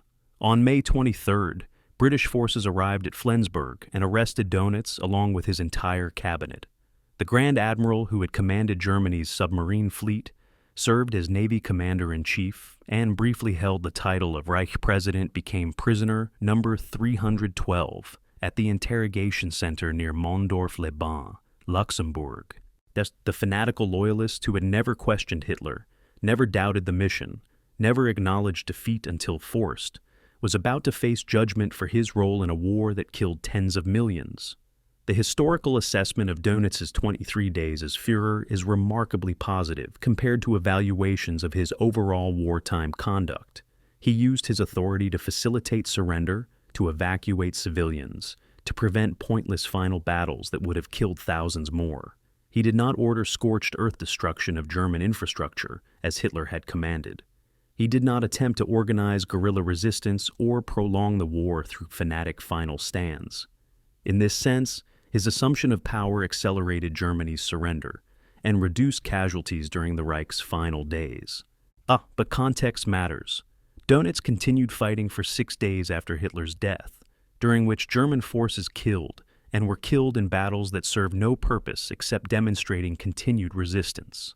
His attempts to negotiate separate peace with Western allies wasted time that could have been used arranging earlier surrender, and his appointment as Führer resulted directly from his fanatical loyalty to Hitler and Nazi ideology, the very characteristics that prolonged the war and maximized its human cost. May 8th, 1945, midnight. The war in Europe officially ended. In ports across the Atlantic, Allied merchant ships sailed without submarine threats for the first time in nearly 6 years. In Britain, and civilians celebrated survival of the Battle of the Atlantic that had threatened national existence from 1940 through 1943. In Germany, submariners either sat in prison camps or prepared to scuttle their boats in final acts of defiance. Karl Dönitz sat in a cell, writing notes attempting to justify his conduct. Already constructing the defensive narrative he would present at trial, he had followed orders. He had fought honorably. The submarine campaign was legitimate military operation, not war crime. His loyalty to Hitler was military duty, not ideological conviction. These narratives were partially true and deeply misleading, separating professional conduct from moral context, distinguishing legal actions from ethical implications. The last Führer's final act was creating his own mythology. It is the story he needed to tell himself to maintain dignity in defeat. But history would have its own judgment, and that judgment would prove far more complex than Dönitz could acknowledge. The order reached U-2511 in the Norwegian Sea on May 4, 1945, just after midnight. Korvettenkaptein Adalbert Schnee read the message with emotions he could barely process. Cease all combat operations, surface, proceed to Allied ports for surrender. His boat was the most advanced submarine in the world, capable of sustained 15-knot underwater speed, equipped with the latest acoustic torpedoes and detection equipment. 2 days earlier, he had stalked a British cruiser for hours, conducted a perfect simulated attack that would have sunk the vessel if he had fired live weapons. A U-2511 represented everything Dönitz had promised would restore German submarine superiority. And now, before seeing real combat, Schnee was ordered to surrender it to the enemy. He assembled his crew and read them the order. Then he offered them a choice. Comply with Dönitz's directive and surrender, or implement Operation Regenbogen, Rainbow, the code name for scuttling that would deny the Allies their prize. The crew voted to surrender. They were exhausted, the war was over, and destroying the boat accomplished nothing. But across Germany and Norway, other commanders faced the same choice and made different decisions. Operation Regenbogen had been planned years earlier as contingency for exactly this scenario. Germany defeated U-boats at sea or in harbors, facing capture or destruction. That is, the protocol was straightforward. Boats would sail to deep water, open seacocks to flood compartments, detonate scuttling charges to ensure complete sinking, then abandon ship for rescue or shore. The intention was preventing Allied examination of German submarine technology, particularly the advanced features of Type 21 and Type 23 boats. But Operation Regenbogen also served psychological purposes, allowing commanders to choose destruction over surrender, maintaining some agency in defeat, preventing the humiliation of handing weapons to enemies they had fought for years. For submariners whose entire identity was bound to their boats, scuttling represented a form of ritualized suicide, killing the vessel that had been their home and purpose.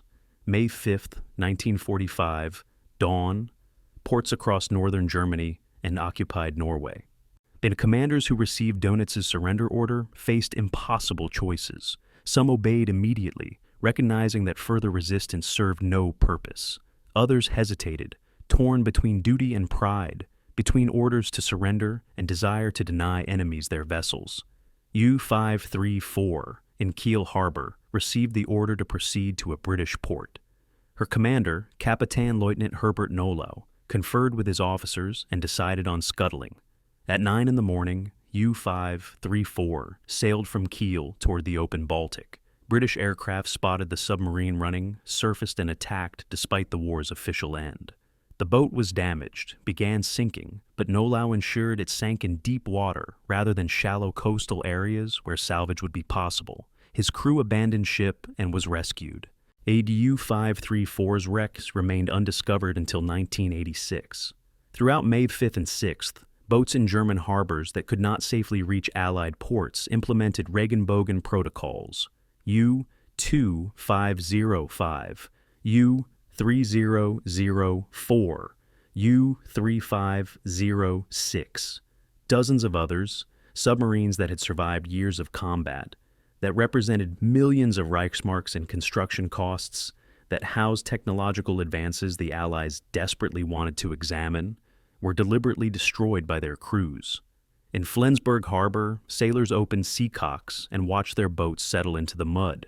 In Kiel, scuttling charges detonated, breaking keels and rupturing hulls beyond salvage. In Wilhelmshaven, submarines were run aground in shallow water and then destroyed with explosives. But the scenes were almost ritualistic, German sailors performing final duties aboard vessels they knew would never sail again, treating the act of destruction as sacred obligation rather than practical necessity. The most concentrated scuttling occurred in Geltinger Bay on the Baltic coast, where dozens of U-boats were deliberately sunk in close proximity. May 8th through 10th, commanders brought their boats to the bay, conducted final crew musters, then opened valves and detonated charges. The Royal Navy discovered the scene days later. 30 submarines in various states of destruction, some completely submerged, others with conning towers protruding from shallow water, all arranged in rough lines as though parked at a macabre underwater lot. The concentration of boats created environmental hazards that would persist for decades. Fuel oil leaked from ruptured tanks. Batteries released acids and heavy metals. Unexploded ordnance posed dangers to salvage crews and fishing vessels.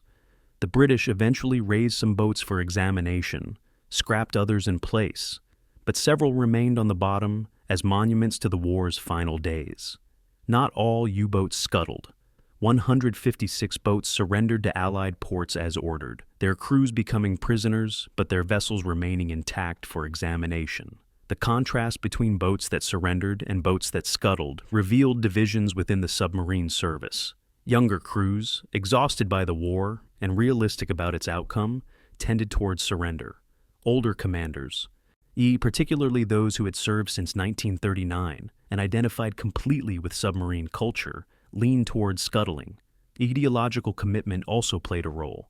Officers with deep Nazi loyalty saw surrender as betrayal, while those who maintained professional distance from the regime recognized that scuttling achieved nothing except preventing Allied examination of technology that would soon be obsolete anyway. The decision revealed character under stress. Some men chose defiance even in defeat. Others chose pragmatism and survival. U-977 and U-530 became notorious as fugitive boats that refused both surrender and scuttling, instead sailing for Argentina in quixotic attempts to escape Allied capture. U-530, commanded by Oberleutnant Otto Wermuth, arrived in Mar del Plata, Argentina, on July 10, 1945, any 2 months after Germany's surrender. The crew surrendered to Argentine authorities, spawning conspiracy theories about Nazi officials escaping via submarine. U-977, commanded by Oberleutnant Heinz Schaefer, reached Argentina on August 17th after an incredible transatlantic crossing. Both boats were eventually turned over to the United States Navy for examination. Their journeys served no military purpose but demonstrated the psychological difficulty some submariners faced in accepting defeat and transitioning from warriors to prisoners. The final tally of Germany's submarine fleet revealed the campaign's enormous scale and catastrophic cost. 1,156 U-boats were commissioned during the war, and 784 were lost in combat or accidents, a 68% casualty rate that exceeded any other major military service in World War II. 221 boats were scuttled in May 1945, deliberately destroyed rather than surrendered. 156 boats were captured intact by Allied forces. The remaining boats were incomplete, under construction in yards when the war ended.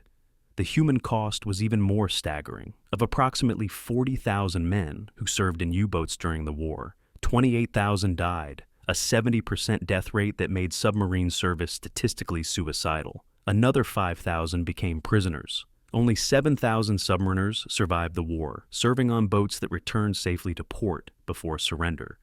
The tonnage statistics that had obsessed Dönitz throughout the war formed the final accounting of success and failure. German U-boats sank 2,779 Allied merchant ships, totaling 14.1 million gross tons. They sank 175 Allied warships. The cost in merchant seamen lives exceeded 30,000 killed.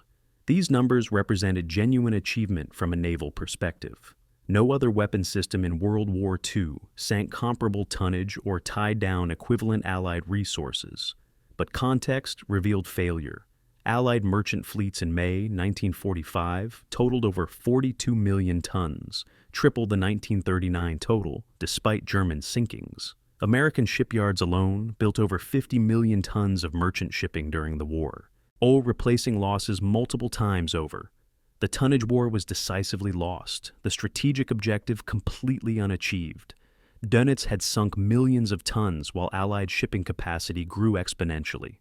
May 14, 1945, Allied Interrogation Center.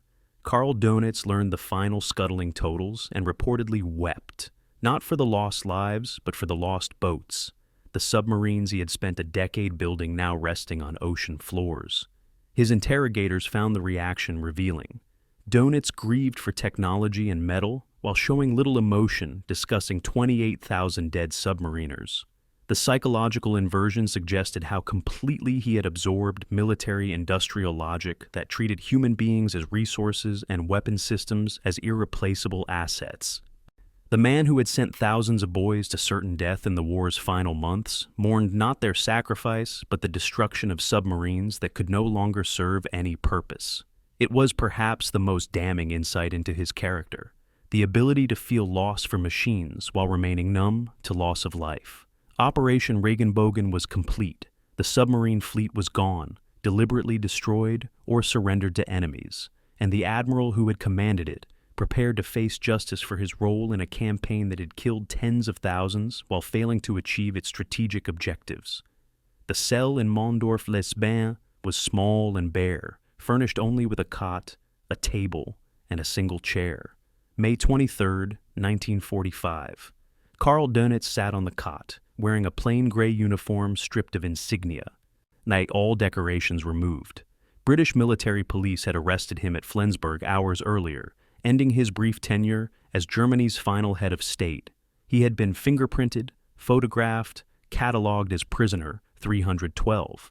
His captors treated him with correct military courtesy, but no deference. He was no longer Grand Admiral or Führer. He was a war criminal awaiting trial.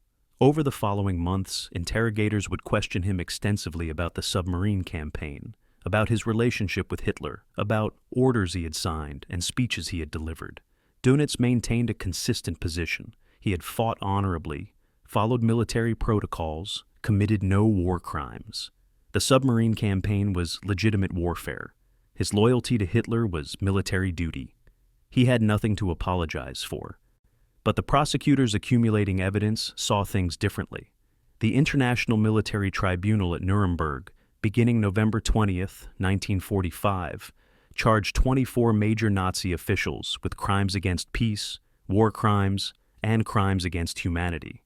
Karl Dönitz was indicted on 3 counts: conspiracy to wage aggressive war, waging aggressive war, and war crimes related to submarine warfare violations of international law. Notably, he was not charged with crimes against humanity, the Holocaust and Nazi genocide, because prosecutors found no evidence he participated in or directly supported mass murder of civilians. His trial would focus on military conduct, specifically whether submarine operations violated the laws of war, and whether his fanatical Nazi loyalty constituted criminal conspiracy. The prosecution built its case around several key pieces of evidence: the Laconia Order, recorded speeches expressing Nazi ideology, testimony from subordinates about his relationship with Hitler, and statistical analysis of submarine warfare's impact on neutral shipping. The Laconia Order became the centerpiece of war crimes charges against Dönitz. Issued September 17, 1942, the order stated, "No attempt of any kind must be made at rescuing members of ships sunk, and this includes picking up persons in the water and putting them in lifeboats, righting capsized lifeboats, and handing over food and water. Rescue runs counter to the rudimentary demands of warfare for the destruction of enemy ships and crews." Prosecutors argued this constituted an order to murder survivors, violating centuries of maritime law requiring assistance to shipwrecked sailors. Dönitz's defense was that the order prohibited rescue attempts that would endanger U-boats, not that it mandated killing survivors. The text was ambiguous enough to support either interpretation, making it central to determining whether his conduct crossed from legitimate warfare into criminality. The trial proceedings revealed uncomfortable truths about naval warfare's nature and the selective prosecution of military conduct. Dönitz's defense team, led by Otto Schransbühler, requested testimony from Allied naval commanders about their own submarine practices. Most dramatically, Admiral Chester Nimitz, commander of the United States Pacific Fleet, submitted an affidavit stating that American submarines had conducted unrestricted warfare against Japanese shipping from the war's beginning, attacking without warning, making no attempt to rescue survivors, targeting merchant vessels indiscriminately. The British had done the same. The only significant difference between Allied and German submarine warfare was that Germany lost. This created serious legal problems for prosecutors. How do you convict one admiral for practices that the victorious admirals also employed? The answer involved parsing language carefully, distinguishing between attacking without warning, which all sides did, and explicitly ordering no rescue attempts, which only Dönitz had put in writing. A January through March 1946 brought testimony and cross-examination that exposed Dönitz's Nazi ideology more clearly than his submarine warfare conduct. Prosecutors presented transcripts of speeches where he praised Hitler's leadership, endorsed Nazi racial theories, and urged fanatical resistance to the end. They showed evidence of orders implementing Nazi salutes in the Navy, purging officers suspected of disloyalty after the July 20th plot, indoctrinating personnel with party ideology. Dönitz's defense was weak on these points. He claimed the speeches were necessary to maintain morale, that he had not personally believed the ideological content, that his loyalty to Hitler was military duty rather than political conviction. The tribunal found these arguments unconvincing.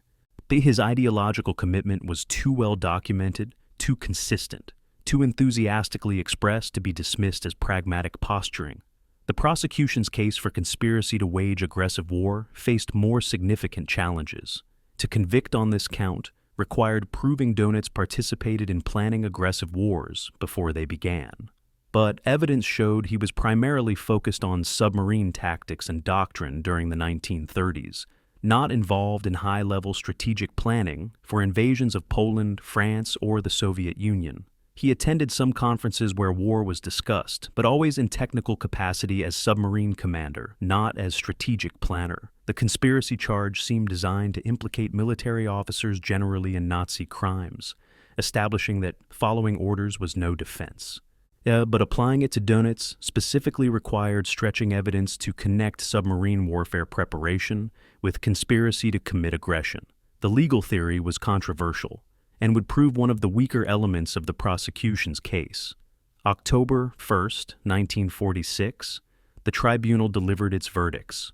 Karl Dönitz was found guilty on 2 counts, waging aggressive war and war crimes related to the Laconia Order. He was acquitted of conspiracy to wage aggressive war due to insufficient evidence of his involvement in planning. The sentence, 10 years imprisonment at Spandau Prison. It was the lightest sentence given to any defendant convicted on multiple counts. The tribunal's reasoning was complex. While the Laconia Order violated maritime law in its explicit prohibition of rescue, as Dönitz's defense had shown that Allied submarine practices were substantially similar, the court could not ignore that both sides had conducted unrestricted submarine warfare. Additionally, there was no evidence Dönitz personally ordered killing of survivors, only that his ambiguous order could be interpreted that way. The relatively light sentence reflected the tribunal's difficulty distinguishing between legitimate military conduct and war crimes in the context of total war. The verdict's implications extended beyond Dönitz personally. The tribunal established that following orders was no absolute defense, that military commanders bore personal responsibility for their conduct, regardless of superior authority. But it also implicitly acknowledged that certain practices, like unrestricted submarine warfare, had become standard across all combatant nations, making prosecution selective and potentially hypocritical. The judgment tried to split difficult differences. Yes, Dönitz's conduct was criminal, but not so criminal as to warrant death or life imprisonment, given that victorious powers had done similar things. This compromise satisfied no one completely. Some thought Dönitz should have been executed for his fanatical Nazi loyalty and the thousands of deaths his campaign caused. Others thought he should have been acquitted entirely, since he fought within military norms that all navies practiced. Dönitz's personal response to the verdict was characteristic. He accepted the sentence without emotion, maintaining that he had fought honorably and had nothing to apologize for. He refused to express remorse for the submarine campaign, arguing it was legitimate warfare against military targets. He minimized his Nazi ideology, claiming it had been exaggerated by prosecutors. He portrayed himself as professional naval officer who had simply done his duty under difficult circumstances. This narrative would dominate his post-imprisonment writings and would prove partially successful in shaping public memory. Many Germans, even those critical of Nazism, came to see Dönitz as a competent military officer unfairly prosecuted for doing his job. The historical reality was more complex. He had indeed conducted military operations within certain bounds of legal warfare, but his fanatical loyalty to Hitler, his enthusiastic embrace of Nazi ideology, and his willingness to sacrifice thousands of lives in a campaign he knew was lost, made his conduct morally indefensible, even if technically legal in some respects. The Nuremberg trial ended with Dönitz's transfer to Spandau prison in Berlin, where he would serve his 10-year sentence alongside 6 other convicted Nazi officials. He was 55 years old, having spent nearly his entire adult life in service to German navies that no longer existed. The life he had built, the identity as submarine commander, naval leader, Hitler's loyal follower, was finished. What awaited was a decade of imprisonment, then release into a Germany fundamentally different from the nation he had served. The fanatical loyalist who had never questioned, never doubted, and never acknowledged failure would have 10 years to reflect on whether loyalty without moral judgment was virtue or complicity. History's judgment was already forming, and it would prove less forgiving than the Nuremberg Tribunal's relatively lenient sentence suggested. The gate at Spandau prison closed with a metallic clang that echoed across the empty courtyard. July 18, 1947.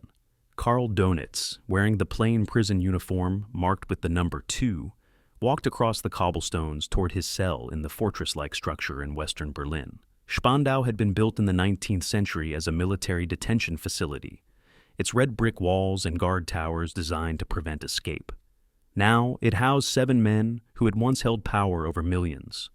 Rudolf Hess, Walter Funk, Erich Raeder, Albert Speer, Baldur von Schirach, Konstantin von Neurath, and Karl Dönitz. Each prisoner was assigned a number rather than a name, a deliberate dehumanization meant to emphasize their fall from power. Dönitz was number 2. For the next 10 years, this would be his identity.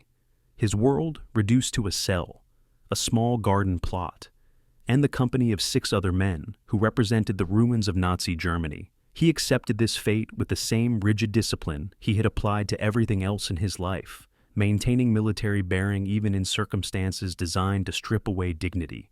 The daily routine at Spandau was deliberately monotonous, structured to pass time rather than rehabilitate. Prisoners woke at 6 in the morning, performed basic hygiene in shared facilities, ate breakfast of bread and ersatz coffee. Then came work assignments in the prison garden, tending vegetables that would supplement prison meals. Dönitz requested and received assignment to the tomato plants, which he cultivated with meticulous attention. Fellow prisoners noted that he approached gardening with the same systematic precision he had applied to submarine warfare, planning layouts, tracking growth rates, optimizing yields. It was both admirable and slightly absurd. The admiral who had coordinated attacks across the Atlantic now measuring soil, pH, and pruning tomato vines, but the work provided structure, and structure was what Dönitz needed. Without it, the emptiness might have been unbearable. His sons were dead. His career was finished. His Führer had committed suicide. The cause he had served with absolute loyalty was revealed as monstrous. While tomatoes were something he could control, the prison library became another refuge. Dönitz read extensively, particularly military history and naval memoirs. He read British accounts of the Battle of the Atlantic, learning for the first time the full extent of ultra-intelligence penetration. He discovered that the British had been reading German naval Enigma messages for much of the war, that his carefully planned Wolfpack attacks had been compromised by code-breaking he had never suspected. The revelation shook him more than the trial verdict had. It meant his tactical failures were not entirely his fault, that the campaign's collapse resulted partly from intelligence breaches beyond his control. But it also meant he had sent thousands of men to their deaths continuing operations that were compromised from the beginning. A more flexible commander might have recognized the patterns, might have suspected code compromise earlier, might have changed tactics or communications procedures. Dönitz had been too certain of Enigma's security, too confident in his own judgment, too unwilling to question systems that authority had assured him were reliable. Relations among the 7 Spandau prisoners revealed much about their characters and residual beliefs. Rudolf Hess, Hitler's former deputy who had flown to Scotland in 1941 on a delusional peace mission, was mentally unstable and largely avoided by other prisoners. Walter Funk, former economics minister, was broken by imprisonment and spent much time weeping in his cell. Konstantin von Neurath, elderly and ill, received sympathy from others. Albert Speer, Hitler's architect and armaments minister, was intelligent and reflective, willing to acknowledge Nazi crimes and express remorse. Baldur von Schirach, former Hitler youth leader, similarly showed capacity for self-criticism. Erich Raeder, Dönitz's predecessor as Navy commander, was bitter and unrepentant, and Dönitz occupied an unusual position, neither completely broken like Funk, nor genuinely remorseful like Speer, maintaining instead a posture of professional correctness that denied any moral failing while accepting legal responsibility for technical violations of military law.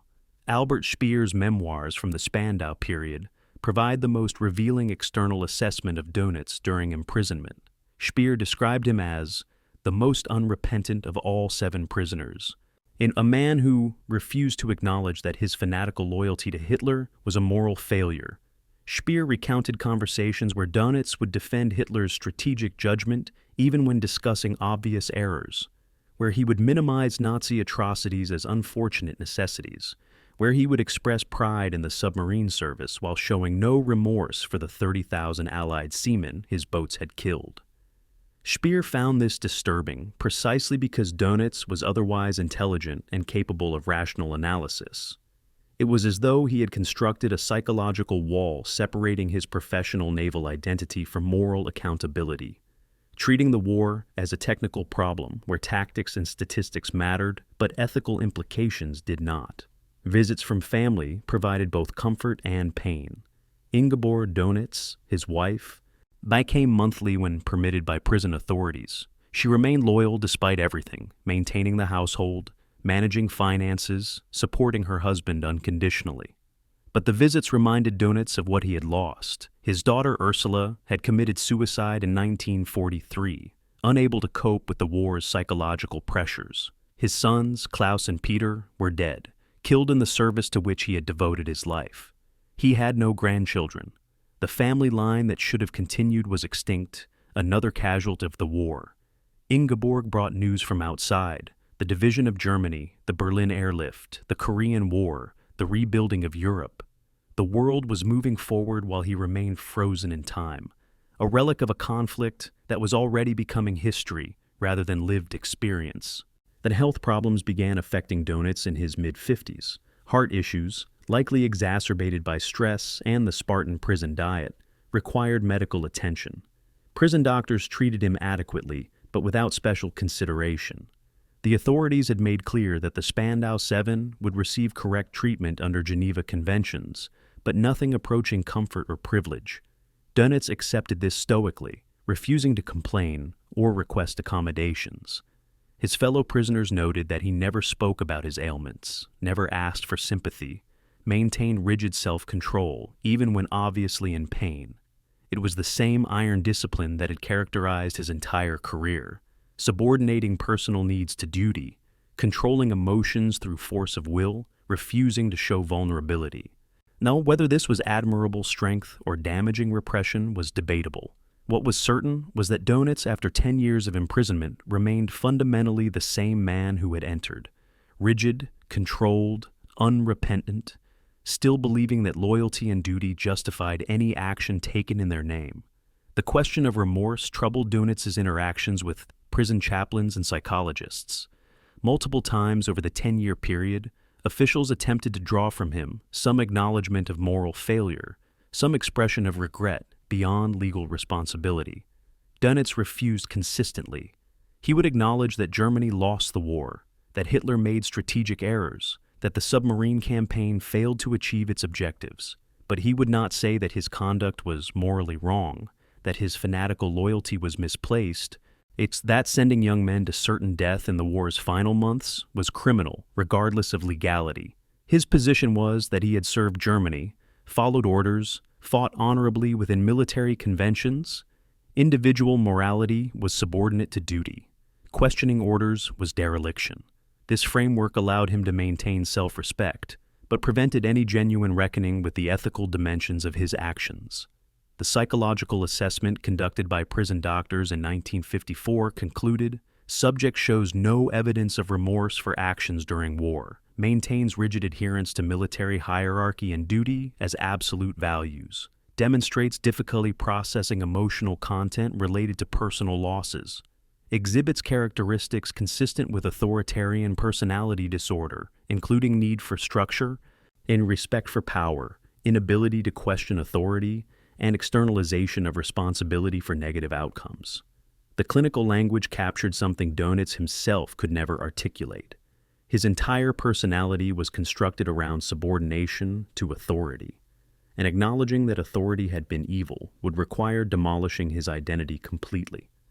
Better to maintain the delusion that Hitler was misunderstood, that the war was necessary, that submarine warfare was honorable, than to face the reality that he had served a monstrous regime and that his life's work had produced nothing but death and defeat. October the 1st, 1956, 1 minute past midnight. The main gate at Spandau prison opened. Karl Dönitz walked out a free man, exactly 10 years after his sentencing. He was 65 years old, white-haired, walking with slight stiffness from the heart problems that had developed during imprisonment. Ingeborg waited outside with a car. No crowds gathered. The release had been scheduled for midnight, specifically to avoid publicity. Dönitz made no statement to the handful of journalists present, simply nodding curtly and entering the vehicle.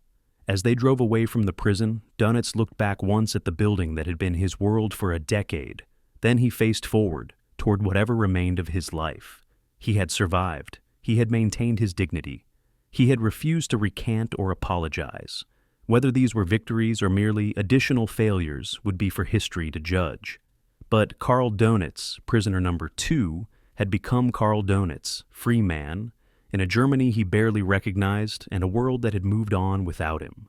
Life the house in Almühle was modest, a small cottage in a village 20 miles southeast of Hamburg. October 1956. Karl Dönitz stood in the garden looking at the neat rows of vegetables he had planted immediately after his release from Spandau. The property was quiet, surrounded by trees, offering the privacy he needed to adjust to freedom after 10 years of imprisonment.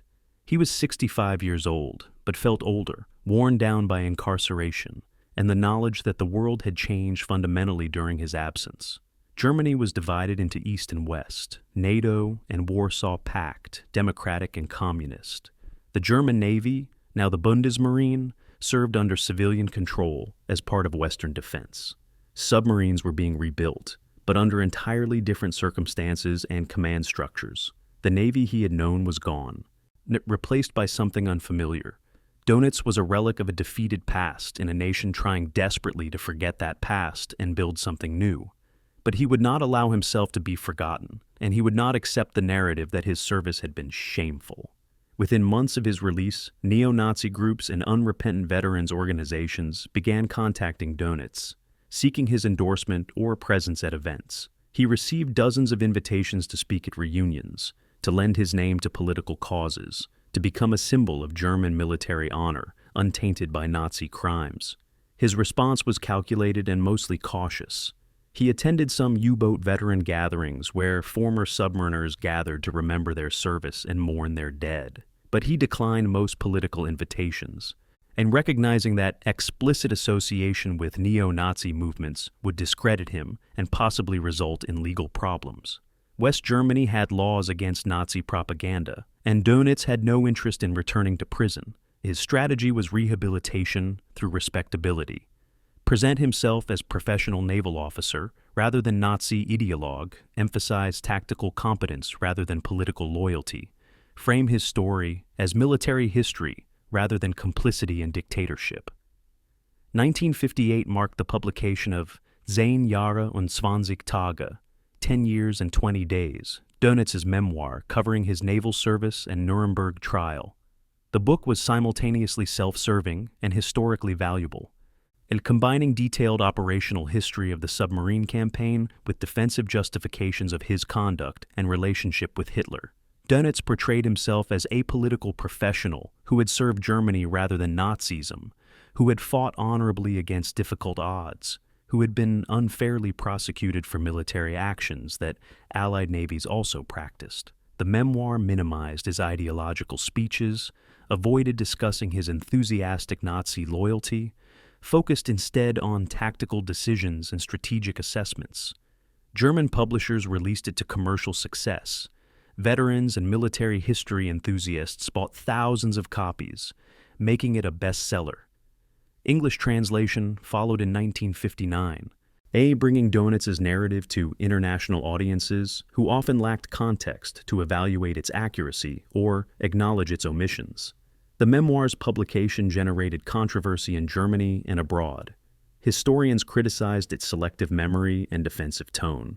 Jewish organizations protested giving platform to an unrepentant Nazi leader, but others defended the book as legitimate historical document, arguing that understanding the German military perspective was valuable even if disagreeing with Dönitz's moral judgments. The debate reflected broader tensions in 1950s West Germany. How should the nation confront its Nazi past? Should former Wehrmacht officers be allowed to tell their stories?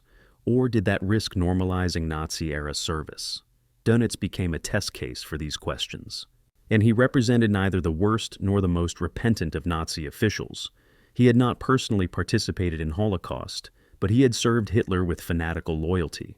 He had fought within certain military conventions, but he had prolonged a war that killed millions. The ambiguity made him simultaneously easier and harder to judge than more clear-cut cases.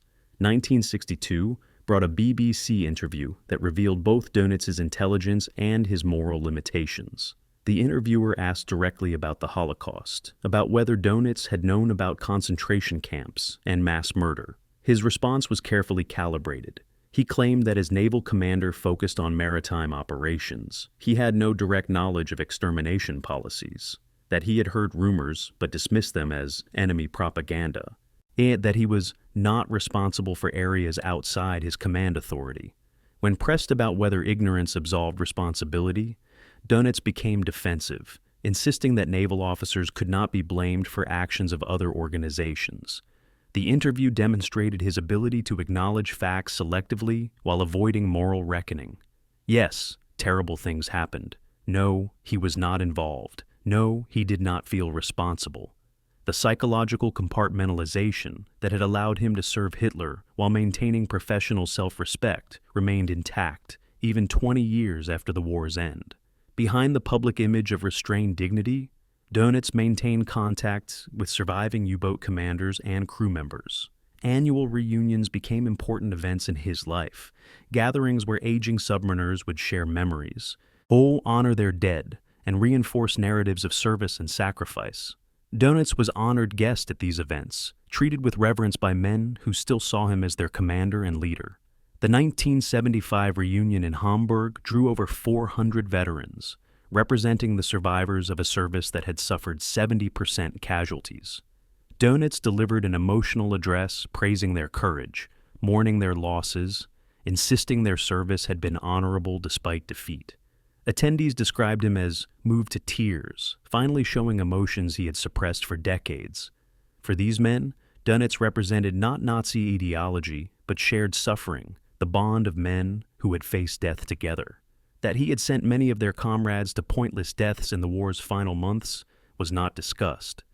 Rumors persisted throughout the 1960s and 70s that Dönitz was secretly consulting with West German naval officials and NATO planners on anti-submarine warfare tactics. The reports were never confirmed, but they were plausible. The Cold War had made submarine warfare central to superpower competition, and Dönitz possessed unmatched experience in coordinated submarine operations. Whether NATO would have formally employed a convicted war criminal was questionable, but informal consultation through intermediaries was possible. Dönitz himself never confirmed or denied these rumors, maintaining that his naval service ended in 1945.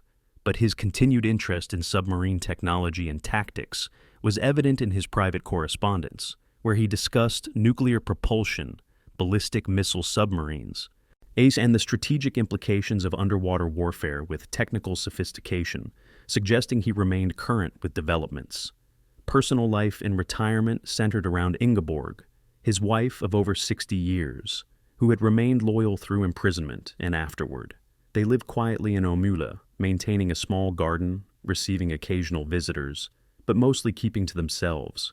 Dönitz had no grandchildren. His family line ended with his son's deaths in 1943. This loss haunted him, though he rarely spoke of it. Neighbors described him as polite but distant, a man who maintained rigid routine and formal manner, even in casual contexts. He was not warm or gregarious. He was not someone who made friends easily or revealed emotions. He was, at 70 and 80 years old, exactly what he had been at 30 and 40, controlled, disciplined, emotionally constrained, living according to self-imposed rules that substituted for genuine human connection. December 24th, 1980, late evening. Karl Dönitz suffered a massive heart attack at his home in Omula. Ingeborg called emergency services, but he died before they arrived. He was 89 years old, having lived longer than most of his contemporaries and far longer than the 28,000 submariners who died under his command. His funeral, held January 2, 1981, was attended by approximately 400 people, mostly former naval officers and U-boat veterans. No senior government officials attended. The ceremony was military in character, with naval honors and veteran organizations presenting flags. Dönitz was buried in a Lutheran cemetery in Omula. His gravestone bore only his name, rank, and dates, no epitaph or praise. The modesty was partly Ingeborg's choice and partly necessity. Anything more elaborate would have been controversial in a nation still grappling with how to remember military figures who had served Nazi Germany. The obituaries in German and international newspapers reflected the complexity of Dönitz's legacy. Military publications praised his tactical innovations and organizational abilities, noting his contributions to submarine warfare doctrine. General newspapers emphasized his Nazi loyalty and war crimes conviction, framing him as a symbol of German military excellence serving evil purposes. But historical analyses attempted nuanced assessments. He was neither the honorable professional warrior he claimed to be, nor the archetypal war criminal prosecutors had portrayed. He was something more troubling, a competent officer who had placed duty and loyalty above morality, who had served fanatically without requiring ideological commitment to the regime's worst crimes, who had prolonged suffering in service of a lost cause while convincing himself he was serving honor. The ambiguity made him exemplary of how ordinary professionalism could enable extraordinary evil. The historical debate about Dönitz continues into the present, with military historians, ethicists, and scholars of Nazi Germany offering varying assessments. Some emphasize his tactical brilliance, arguing that with adequate resources, he might have won the tonnage war and changed the conflict's outcome. Others note that his campaign ultimately failed despite initial advantages, that Allied technological and industrial superiority would have prevailed regardless of German tactics. Ethicists focus on his moral failures, the fanatical loyalty to Hitler, the willingness to sacrifice thousands of lives in campaigns he knew were lost, the refusal to express remorse or acknowledge complicity in a monstrous regime. Legal scholars debate whether his Nuremberg conviction was justified given Allied submarine practices, whether the Laconia Order genuinely violated laws of war, whether military commanders can be held criminally responsible for actions that were standard practice among all combatants. Perhaps the most troubling aspect of Dönitz's legacy is what he reveals about the banality of evil and the dangers of subordinating moral judgment to duty. He was not a sadist who enjoyed causing suffering. He was not an ideological fanatic who personally hated Jews or believed in racial extermination. He was a professional officer who placed loyalty to authority above all other values, who believed that following orders absolved personal responsibility, who convinced himself that technical competence and tactical skill were sufficient measures of honorable service. This made him representative of millions of Germans who served Nazi Germany without directly participating in its worst crimes, but who enabled those crimes through their willing service and refusal to question authority. The fact that Dönitz maintained dignity and self-respect throughout his life, that he died peacefully at 89, surrounded by admirers, that he never acknowledged moral failure, these are not reassuring facts. They demonstrate how easily human beings can compartmentalize, rationalize, and preserve positive self-image even when their actions have contributed to massive suffering. The submarine pens at Lorient still stand, massive concrete structures too solid to demolish economically, now tourist attractions and historical monuments. The waters of the Atlantic where U-boats hunted for 6 years have long since absorbed the oil and debris from thousands of sinkings. The men who died, German submariners and Allied merchant seamen, are remembered in memorials in their respective countries. Their sacrifice is honored even as the causes they served are evaluated differently by history. And Karl Dönitz, the fatherless son who found purpose in submarines, who spent 20 years preparing for a war he believed he could win, who commanded with tactical skill and fanatical loyalty, who sent thousands to deaths he could not acknowledge as pointless. He remains a figure of historical importance and moral ambiguity. He was the last admiral of a navy that should never have fought the war it did, the loyal servant of a regime that murdered millions, the tactical innovator whose innovations ultimately failed, the man who lived free for 24 years after helping prosecute a war that killed tens of millions. History has judged him more harshly than the Nuremberg Tribunal did, and that judgment will likely stand. Competence without conscience, loyalty without morality, duty without humanity. These are not virtues, no matter how disciplined the man who embodies them. Karl Dönitz served well, but what he served and the cost of that service are what history remembers. The final statistics tell a story that Dönitz could never acknowledge. 1,156 U-boats built, 784 lost, 28,000 submariners killed, 30,000 Allied merchant seamen dead, 14 million tons of shipping sunk, and Britain never seriously threatened with starvation or surrender.